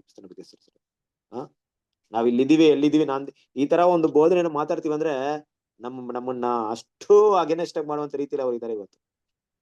ಸುಮ್ನೆ ಎಲ್ಲ ಕ್ರಿಸ್ತನ ಬಿದ್ದ ಹೆಸರು, ಯಾಕಂದ್ರೆ ಆ ಸಿಸ್ಟಮ್ ಹಾಗೆ. ಆದ್ರಿಂದ ನಾವು ದೃಢವಾಗಿ ನಿಂತ್ಕೊಬೇಕು ಅಲ್ವಾ, ಸತ್ಯವನ್ನ ಅರ್ಥಕೊಳ್ಳೋಣ. ಅದಕ್ಕೆ ನಾನು ಇವತ್ತು ಜಾಸ್ತಿ ಟೈಮ್ ತಗೊಳಕ್ಕಾಗಿಲ್ಲ, ಕೆಲವೊಂದು ಪಾಯಿಂಟ್ ಮಾತ್ರ ನಾನು ಮಾತಾಡಕ್ಕಾಯ್ತು. ಮುಂದೆ ಬರುವಂತ ದಿನಗಳಲ್ಲಿ ನಾವು ಇನ್ನೂ ಕೂಡ ಡೀಪ್ ಆಗಿ ನೋಡೋಣ. ಸೊ ಈ ವಿಷಯ ಎಲ್ಲ ಉದ್ದೇಶ ಅಂದ್ರೆ ನೀವು ಕೂಡ ಏನೋ ಬರ್ತೀವಪ್ಪ ಇವತ್ತು ಕ್ಲಾಸ್ ಕೇಳ್ತೀವಿ ಅಂತ ಉದ್ದೇಶಗಳಿರುತ್ತೆ, ವಿಷಯಗಳನ್ನ ಸ್ಟಡಿ ಮಾಡಕ್ಕೆ ಪ್ರಯತ್ನ ಪಟ್ರಿ ಕ್ರಿಸ್ತನ ಸರಿ. ನಿಮ್ಗೆ ಗೊತ್ತಲ್ವಾ, ಯಾಕಂದ್ರೆ ನೋಡಿ ಇವಾಗ ನಾನು ಮುಗಿಸಿದ್ಮೇಲೆ ನಿಮ್ದೇ ಆದಂತ ಕಾರ್ಯಗಳಿರುತ್ತೆ. ಊಟ ಮಾಡ್ತೀರಾ, ಮಲ್ಕೊಳ್ತೀವಿ ಅಲ್ವಾ, ಇನ್ನೇನೇನೋ ಮಾಡ್ತೀರಾ. ಆದ್ರೆ ಆದಷ್ಟು ಸಮಯ ಸಿಕ್ಕಿದಾಗ ಒಂದು ಮೆಲುಕು ಹಾಕಿ ಇದನ್ನ ಏನ್ ನೋಡಿದಿವಿ ಇವತ್ತು ನಾವು, ಬ್ರದರ್ ಏನ್ ಮಾತಾಡೋದ್ರಲ್ಲಿ ಏನ್ ವಿಷಯ ಇತ್ತು, ಇದು ನನಗೆ ಎಷ್ಟು ಮಟ್ಟಿಗೆ ಅರ್ಥವಾಯ್ತು ಅಂತ ಮೆಲುಕು ಹಾಕುವಂತ ಗುಣಗಳನ್ನ ಕಲೀರಿ. ಸ್ವಲ್ಪ ಭಾಗ ಅದ್ರ ತಲೆಯಲ್ಲಿ ಉಳ್ಕೊಳ್ಳುತ್ತೆ. ಈ ಪಾಠ ಇದಿತ್ತು ಬಟ್ ಇಲ್ಲೇ ಏನಾಗುತ್ತಂದ್ರೆ ನಮ್ಮ ಪ್ರಪಂಚದ ವಿಷಯಗಳೇ ನಮ್ಮ ಮೈಂಡ್ ಪೂರ್ತಿ ತುಂಬಿಕೊಂಡು, ಈಗೇನಿಲ್ಲ ನೀವು ಈಗ ಸಬ್ಜೆಕ್ಟ್ ಮುಗಿದ್ಮೇಲೆ ನೀವೇನಾದ್ರೂ ಯೂಟ್ಯೂಬ್ ತಗೊಂಡ್ ನೋಡ್ರಿ, ಇಲ್ಲ ಯಾವ್ದಾದ್ರು ಒಂದು ಟಿವಿಯಲ್ಲಿ ಮೂವಿ ನೋಡ್ಕೊಂಡ್ಬಿಡ್ರಿ, ಇಲ್ಲ ಏನೋ ಸೀರಿಯಲ್ ಅನ್ನ ನೋಡ್ಕೊಂಡ್ ಹೋಗ್ಬಿಡ್ರಿ, ಎಲ್ಲ ವಾಶ್ ಔಟ್, ಏನೂ ಇರಲ್ಲ. ಸೈತಾನ್ ಕಾಯ್ತಾ ಇರ್ತಾನೆ. ಇಲ್ಲ ಬೇರೆ ಏನೋ ತಲೆಯಲ್ಲಿ ಯಾವ್ದೋ ಯೋಚನೆ ಬಂದು ಕುತ್ಕೊಂಡ್ಬಿಟ್ಟು ಅದ್ರ ಬಗ್ಗೆ ಯೋಚನೆ ಮಾಡ್ತಾ ಇರ್ರಿ. ಇಲ್ಲ ಫ್ಯಾಮಿಲಿ ನಡೀತಿರೋ ಅಂತ ಅಯ್ಯೋ ಪರಿಸ್ಥಿತಿ ನೋಡ್ಕೊಂಡು ಅದ್ರ ಬಗ್ಗೆ ತುಂಬಾ ಚಿಂತೆಗ್ರಸ್ತರಾಗ್ರಿ, ಮುಗಿದೋಗ್ಬಿಡ್ತಾವ್. ನಾವ್ ಮಾತಾಡೋಂಥ ಟಾಪಿಕ್ ನಮ್ಮ ಮೈಂಡಲ್ಲಿ ಉಳ್ಕೊಳಲ್ಲ, ಆಶೆಟ್ ಆಗುತ್ತೆ. ಅದು ನಮ್ ಕೈಯಲ್ಲಿರೋದು. ಅದರಿಂದ ದಯವಿಟ್ಟು ಸೀರಿಯಸ್ ತಗೊಳ್ಳಿ. ಸೊ ನಾನು ಏನೋ ಕೆಲವೊಂದು ವಿಷಯಗಳನ್ನ ಹೇಳ್ದೆ ಅನ್ಬಿಟ್ಟು ದಯವಿಟ್ಟು ಬೇಜಾರು ಮಾಡ್ಕೊಳ್ಳೋದಾಗ್ಲಿ, ಕ್ಲಾಸ್ಗೆ ಬರ್ದೇ ಇರೋದಾಗ್ಲಿ, ಬೇರೆದ್ರು ಹೋದ್ರೆ ಏನಾದ್ರು ಕೆಲವೊಂದು ಟೈಮಲ್ಲಿ ಏನೋ ಮಾತಾಡ್ಬಿಡ್ತಾರಪ್ಪ ಅಂತ ಈ ರೀತಿ ಎಲ್ಲ ಮಾತಾಡ್ಕೊಳ್ಳೋದು ನನಗೇನಿಲ್ಲ ಕ್ರಿಸ್ತನ ಸರ. ಅದರಿಂದ ಹಾನಿ ಆಗೋದು ನಿಮ್ಗೆ ಅಷ್ಟೇ. ಕೆಲವೊಂದು ಟೈಮಲ್ಲಿ ಗದರಿಸುವಂತ ವಿಷಯ ಎಲ್ರು ನಾವು ನಮ್ಗಿಂತ ನೀವೆಲ್ಲ ಎಷ್ಟೋ ಜನ ಹಿರಿಯರಿದ್ದೀರಾ, ನಮ್ಮ ತಾಯಿ ಸ್ಥಾನದಲ್ಲಿ ಇದ್ದೀರಾ, ಕೆಲವರು ಅಲ್ಲ ನಮ್ಮ ಅಕ್ಕಂದಿರ ಸ್ಥಾನದಲ್ಲಿದ್ದೀರಾ, ನಮ್ಮ ಅಮ್ಮಂದಿರ ಸ್ಥಾನದಲ್ಲಿದ್ದೀರಾ, ನಮ್ಮ ತಂದೆ ಸ್ಥಾನದಲ್ಲಿ ಇದ್ದೀರಾ. ನಿಮ್ಮ ಒಂದು ವಯಸ್ಸಿಗೆ ನನಗಿಲ್ಲ, ಆದ್ರೂ ಕೂಡ ಸತ್ಯ ವಿಷಯಕ್ಕೆ ಬಂದಾಗ ಆ ರೀತಿ ಇಲ್ಲ ಅಲ್ವಾ. ಸತ್ಯ ವಿಷಯ ಅಂದಾಗ ನಮ್ಗೇನ್ ದೇವ್ರು ಹೇಳ್ತಾರೋ ಅದನ್ನ ನಾನು ಮಾಡ್ಬೇಕಾಗುತ್ತೆ. ಆದ್ರಿಂದ ನಿಮ್ಮ ವಯಸ್ಸಿಗೆ ಕೊಡುವಂತ ರೆಸ್ಪೆಕ್ಟ್ ಬೇರೆ, ಸತ್ಯಕ್ಕೆ ಕೊಡುವಂತ ಒಂದು ವಿಷಯಗಳೇ ಬೇರೆ. ಅದನ್ನ ಮೈಂಡಲ್ಲಿ ಇಟ್ಕೊಂಡು ಮುಂದಿನ ದಿನಗಳಲ್ಲಿ ದಯವಿಟ್ಟು ಸ್ಟಡಿ ಮಾಡ್ರಿ, ಸೀರಿಯಸ್ ಆಗಿರ್ರಿ. ನಾವು ಇವತ್ತು ಪಾಠನ ಕಂಪ್ಲೀಟ್ ಆಗಿ ನೋಡಕ್ಕಾಗ್ಲಿಲ್ಲ, ಸಮಯ ಶಾರ್ಟ್ ಇತ್ತು, ಕೆಲವೊಂದು ಪ್ರಶ್ನೆಗಳಲ್ಲಿ ಕೇಳ್ಬೇಕಾದ್ರೆ ಈ ರೀತಿ ಆಗ್ಬಿಡ್ತು. ಆದ್ರೂ ಕೂಡ ಇದು ನಿಮ್ಮ ಒಳಿತಿಗೋಸ್ಕರ ಅಂತ ನಾನು ತಿಳ್ಕೊಳ್ತೀನಿ. ಸೀರಿಯಸ್ ಆಗಿರೋ ದೇವರು ಈ ಪಾಠಗಳನ್ನ ಆಶೀರ್ವದಿಸಲಿ. ಕೊನೆಯದಾಗಿ ನಾವು ಏನಾದ್ರು ಹೇಳಕ್ ಬಯಸ್ತೀರಾ ನೀವೇನಾದ್ರು?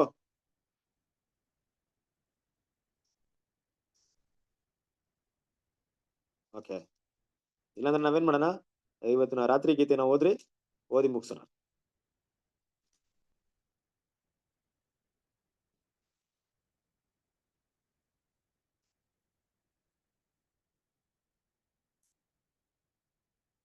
ಓದ್ತೀರಾ? ಯಾರ ಹತ್ರ ರಾತ್ರಿ ಗೀತೆಗಳಿದೆ?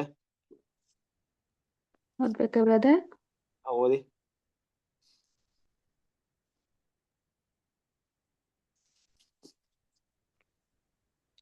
ರಾತ್ರಿ ಗೀತೆಗಳು, ಅಕ್ಟೋಬರ್ 24. ನನ್ನಲ್ಲಿ ನಂಬಿಕೆ ಇಟ್ಟ ಒಬ್ಬನಾದರೂ ಕತ್ತಲೆಯಲ್ಲಿ ಇರಬಾರದೆಂದು ನಾನು ಬೆಳಕಾಗಿ ಲೋಕಕ್ಕೆ ಬಂದಿದ್ದೇನೆ. ಯೋಹಾನನ್ 12ನೇ ಅಧ್ಯಾಯ 46ನೇ ವಾಕ್ಯ. ಪವಿತ್ರಾತ್ಮವು ಸಭೆಗೆ ಬೆಳಕಾಗಿದ್ದು ಅದರ ಮೂಲಕ ನಾವು ವಿಶೇಷವಾಗಿ ಸತ್ಯದಲ್ಲಿ ಮಾರ್ಗದರ್ಶನ ಹೊಂದುತ್ತಿದ್ದೇವೆ. ಅಪೊಸ್ತಲನಾದ ಪೇತ್ರನು ನಮಗೆ ಬಹು ದೃಢವಾದ ಪ್ರವಾದನೆಯ ವಾಕ್ಯವಿದೆ ಎಂದು ಹೇಳುತ್ತಾನೆ. ಅದು ಕತ್ತಲೆಯ ಸ್ಥಳದಲ್ಲಿ ಪ್ರಕಾಶಿಸುವ ಬೆಳಕಾಗಿರುವುದರಿಂದ ಅದಕ್ಕೆ ನಾವು ಲಕ್ಷ್ಯ ಕೊಡುವುದು ಒಳ್ಳೆಯದು. 2 ಪೇತ್ರನು 1ನೇ ಅಧ್ಯಾಯ 19ನೇ ವಾಕ್ಯ. ನೀತಿವಂತರ ಮಾರ್ಗದಲ್ಲಿ ಬೆಳಕು ಸಂಪೂರ್ಣವಾದ ದಿನಕ್ಕಾಗಿ ಹೆಚ್ಚೆಚ್ಚಾಗಿ ಹೊಳೆಯುತ್ತದೆ. ನಾವು ಇನ್ನೂ ಕತ್ತಲೆಯ ಸ್ಥಳದಲ್ಲಿದ್ದೇವೆ ಮತ್ತು ಕತ್ತಲೆಯು ನಮಗೆ ದಾರಿ ಮಾಡಿಕೊಡುವವರೆಗೂ, ಅಂದರೆ ಆ ದಿನವು ಬರುವವರೆಗೆ ನಾವು ಕತ್ತಲೆಯ ಸ್ಥಳದಲ್ಲಿರುತ್ತೇವೆ. ಆದ್ದರಿಂದ ಪೇತ್ರನು ಹೇಳಿದಂತೆ ಆ ದಿನ ಉದಯವಾಗುವವರೆಗೆ ನಮಗೆ ಪ್ರವಾದನಾ ವಾಕ್ಯವು ಅವಶ್ಯವಾಗಿದೆ. ಆದ್ದರಿಂದ ಒಂದು ವಾಕ್ಯವು ಇನ್ನೊಂದು ವಾಕ್ಯವನ್ನು ಸ್ಪಷ್ಟಪಡಿಸಲು ಸಹಾಯ ಮಾಡುತ್ತದೆ ಎಂದು ನಾವು ನೋಡುತ್ತೇವೆ. Thank you. Thank you. Okay, ಕ್ರಿಸ್ತನ ಪ್ರೀತಿಯ ಸಹೋದರರೇ, ಇವತ್ತಿನ ಒಂದು ರಾತ್ರಿ ಗೀತೆಯನ್ನು ಕೂಡ ನೋಡಿದ್ವಿ. ತುಂಬಾ ಒಂದು ಸುಂದರವಾದಂತ ಒಂದು ವಿಷಯ ಇದೆ. ದೇವ್ರ ಮಕ್ಕಳು ಅದನ್ನೆಲ್ಲ ಕೂಡ ಮನಸ್ಸಿಗೆ ಕೂಡ ಸ್ಟಡಿ ಮಾಡೋಣ ಅಲ್ವಾ. ಸೊ ನೋಡಿ, ನಾವು ಕತ್ತಲೆಯಲ್ಲಿ ಇರ್ಬೇಕಾದ್ರೆ ಈ ಒಂದು ದೇವರ ಬೆಳಕು ಅನ್ನೋದು ಎಷ್ಟು ದೊಡ್ಡ ಒಂದು ವಿಷಯ ಅಲ್ವಾ. ದೇವ್ರ ಮಕ್ಕಳಿಗೆ ಇವತ್ತು ಕೊಟ್ಟಿರುವಂತ ಸತ್ಯ ವಾಕ್ಯಗಳಿರ್ಬೋದು, ಪ್ರತಿಯೊಂದು ಕೂಡ ಆ ಬೆಳಕು ನಮ್ಮಲ್ಲಿ ಬರ್ತಾ ನಮ್ಮ ಗುಣಗಳಲ್ಲಿ ಕೂಡ ಆ ಬೆಳಕನ್ನ ಬರ್ಬೇಕು ಅಲ್ವಾ? ಕ್ರಿಸ್ತನ ಒಂದು ರಾಜ್ಯಕ್ಕೆ ಸಿದ್ಧರಾಗಿ ನಾವು ಕೂಡ ಒಂದು ಕ್ರಿಸ್ತನ ಸಾರೂಪ್ಯದಲ್ಲಿ ಬೆಳೆಯೋಕೆ ದೇವರು ನಮಗೆ ಸಹಾಯ ಮಾಡ್ಲಿ. ಓಕೆ, ಕೊನೆಯದಾಗಿ ನಾವು ಪ್ರಾರ್ಥನೆ ಮಾಡಿ ಮುಗಿಸೋಣ. ಈ ಒಂದು ಸಮಯದಲ್ಲಿ ಈ ಒಂದು ಕೂಟವನ್ನು ಅಂತ್ಯ ಮಾಡುವ ಹಾಗೆ ನಮ್ಮ ಮಧ್ಯದಲ್ಲಿರುವಂತ ಬ್ರದರ್ ಇಲ್ಲಿ ನೋಡಿದ್ನಲ್ಲಪ್ಪ, ಬ್ರದರ್ ಕಾಣಿಸ್ಕೊಳ್ಳಿಲ್ಲ. ಸರಿ, ಮೋಹನ್ ರಾಜ್ ಬ್ರದರ್ ಪ್ರಾರ್ಥನೆ ಮಾಡ್ತೀರಾ? ಹಾ ಬ್ರದರ್, ಮಾಡ್ತೇನೆ ಬ್ರದರ್, ಪ್ರಾರ್ಥನೆ ಮಾಡಿ. ಕೇಳಿಸ್ತಾ ಬ್ರದರ್? ಕೇಳಿಸ್ತಾ ಇದೆ ಪ್ರಾರ್ಥನೆ? ವಾಯ್ಸ್ ಕೇಳಿಸ್ತಾ ಇದೆ ಬ್ರದರ್? ಕೇಳಿಸ್ತಿದೆ. ಓಕೆ, ಪ್ರಾರ್ಥನೆ ಮಾಡಿಕೋಣ. ಸರ್ವಶಕ್ತನು, ಮೌನತನು, ಸರ್ವ ಸೃಷ್ಟಿಗೆ ಯಜಮಾನಾಗಿರ್ತಕ್ಕಂಥ ಪರಲೋಕದ ಜೀವುಳ ನಮ್ಮ ತಂದೆಯಾದ ದೇವರೇ, ಮತ್ತೊಂದು ಆವರ್ತಿ ನಿನಗೆ ಕೃತಜ್ಞತೆಯನ್ನು ಸಲ್ಲಿಸ್ತೇವೆ. ಈ ಸಂಜೆ ವೇಳೆಯಲ್ಲಿ ತಂದೆಯಾದ ದೇವರೇ, ಕೊಟ್ಟಂತ ಸಮಯಕ್ಕಾಗಿ ನಿಮ್ಮನ್ನು ಹೊಂದಿಸ್ತೇವೆ, ನಿಮ್ಮನ್ನು ಆರಾಧಿಸ್ತೇವೆ. ಉತ್ತಮ ಅಂತ ಒಂದು ಕ್ಲಾಸ್ ಕೇಳುವಂತೆ, ನಿನ್ನ ವಾಕ್ಯಗಳನ್ನು ಗ್ರಹಿಸಿಕೊಳ್ಳುವಂತ ಸಮಯ ಕೊಟ್ಟದಕ್ಕಾಗಿ ಸ್ತೋತ್ರ. ತಂದೆಯಾದ ದೇವರೇ, ರಿಚರ್ಡ್ ಬ್ರದರ್ ಅವ್ರ ಮೂಲಕ ಅನೇಕ ವಿಷಯಗಳನ್ನು ನೀವು ಮಾತನಾಡಿದ್ರಿ, ನಿಮಗೆ ಸ್ತೋತ್ರ. ಇನ್ನು ಹೆಚ್ಚೆಚ್ಚಾಗಿ ಅವರ ಮೂಲಕ ಕಲಿಯಲು ನಮಗೆ ಸಹಾಯ ಮಾಡು. ಅವ್ರಿಗೆ ಕೊಟ್ಟಂತ ಜ್ಞಾನಕ್ಕಾಗಿ ನಿಮಗೆ ವಂದನೆಗಳನ್ನು ಸಲ್ಲಿಸ್ತೇವೆ. ಅವರನ್ನ, ಅವರ ಸೇವೆಯನ್ನು, ಅವ್ರ ಕುಟುಂಬವನ್ನು ಆಶೀರ್ವದಿಸಿ ಇನ್ನೂ ಬಲಪಡಿಸಿ ನಡೆಸ್ರಿ ಅಂತ ಪ್ರಾರ್ಥನೆ. ಸೇರಿ ಬಂದಿರತಕ್ಕಂಥ ಎಲ್ಲಾ ಸಹೋದರ ಮತ್ತು ಸಹೋದರಿಯರು ಎಲ್ಲರಿಗಾಗಿ, ಅವರೆಲ್ಲರ ಕುಟುಂಬ, ಮಕ್ಕಳು, ಸ್ನೇಹಿತರು ಎಲ್ಲರಿಗಾಗಿ ಕೂಡ ನೀನು ವಂದನೆಗಳನ್ನು ಸಲ್ಲಿಸ್ತೇವೆ. ನಾವೆಲ್ಲರೂ ಇದೇ ರೀತಿಯಲ್ಲಿ ನಿನ್ನ ಜೀವಳ ವಾಕ್ಯಗಳನ್ನು ಕೇಳಿ ಕಲಿತು ಅದನ್ನು ಅನೇಕರಿಗೆ ಹೇಳುವಂತೆ ನಮಗೆ ಸಹಾಯ ಮಾಡು. ಜ್ಞಾನ ಕೊಡು, ತಿಳುವಳಿಕೆ ಕೊಡು, ಜ್ಞಾಪಶಕ್ತಿ ನಮಗೆ ಸಹ ಅನುಗ್ರಹಿಸಿ ನಡೆಸಿ ಅಂತ ಪ್ರಾರ್ಥನೆ. ಈ ರಾತ್ರಿ ಸುರಕ್ಷಿತವಾಗಿ ನಾವು ನಿದ್ರೆ ಮಾಡುವಂತೆ, ನಾಳೆನೂ ಒಂದು ಹೊಸ ದಿನ ನೋಡುವಂತ ಭಾಗ್ಯ ನಮ್ಮೆಲ್ಲರಿಗೆ ದಯಪಾಲಿಸಿಕೊಟ್ಟು ನಡೆಸಬೇಕೆಂದು ನಿನ್ನ ಒಬ್ಬನೇ ಏಕೈಕ ಕುಮಾರನು, ನಮ್ಮ ರಕ್ಷಕನು, ನಮ್ಮ ಒಡೆಯನಾದ ಯೇಸು ಕ್ರಿಸ್ತನ ಹೆಸರಿನಲ್ಲಿ ಪ್ರಾರ್ಥಿಸಿ ಪ್ರಾರ್ಥನೆ ವಿಜ್ಞಾಪನೆಗಳನ್ನು ಬೇಡಿ ಹೊಂದಿದ್ದೇವೆ, ನಮ್ಮ ಪರಲೋಕದ ಜೀವುಳ ನಮ್ಮ ತಂದೆಯಾದ ದೇವರೇ. Amen. Amen. Thank you brother. Thank you, brother. Thank you. ನಮಸ್ತೆ. Thank you. ನಮಸ್ತೆ. ದೇವರ ನಮ್ಮೆಲ್ಲರನ್ನು ಆಶೀರ್ವದಿಸಲಿ. God bless you. ನಮಸ್ತೆ. ಎಲ್ಲರಿಗೂ ನಮಸ್ತೆ. ನರೇಶ್ ಬ್ರದರ್, ಆನಂದ್ ಬ್ರದರ್, ಮರ್ಮ sister, Karthik brother, Kavitha sister, sister, ನಮಸ್ತೆ brother. Good night, brother. Good night. Kavitha sister, ನಮಸ್ತೆ. ಎಲ್ಲ ಬ್ರದರ್ ಸಿಸ್ಟರ್ ನಮಸ್ತೆ. Richard brother, Good night. ನಮಸ್ತೆ. Good night, brother. ನಮಸ್ತೆ.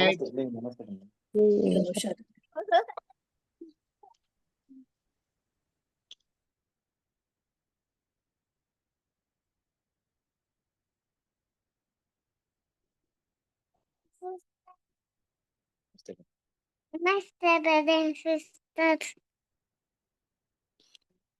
ಎಲ್ಲ ಬೇಡ. Thank you. Good night. Bye. Good night.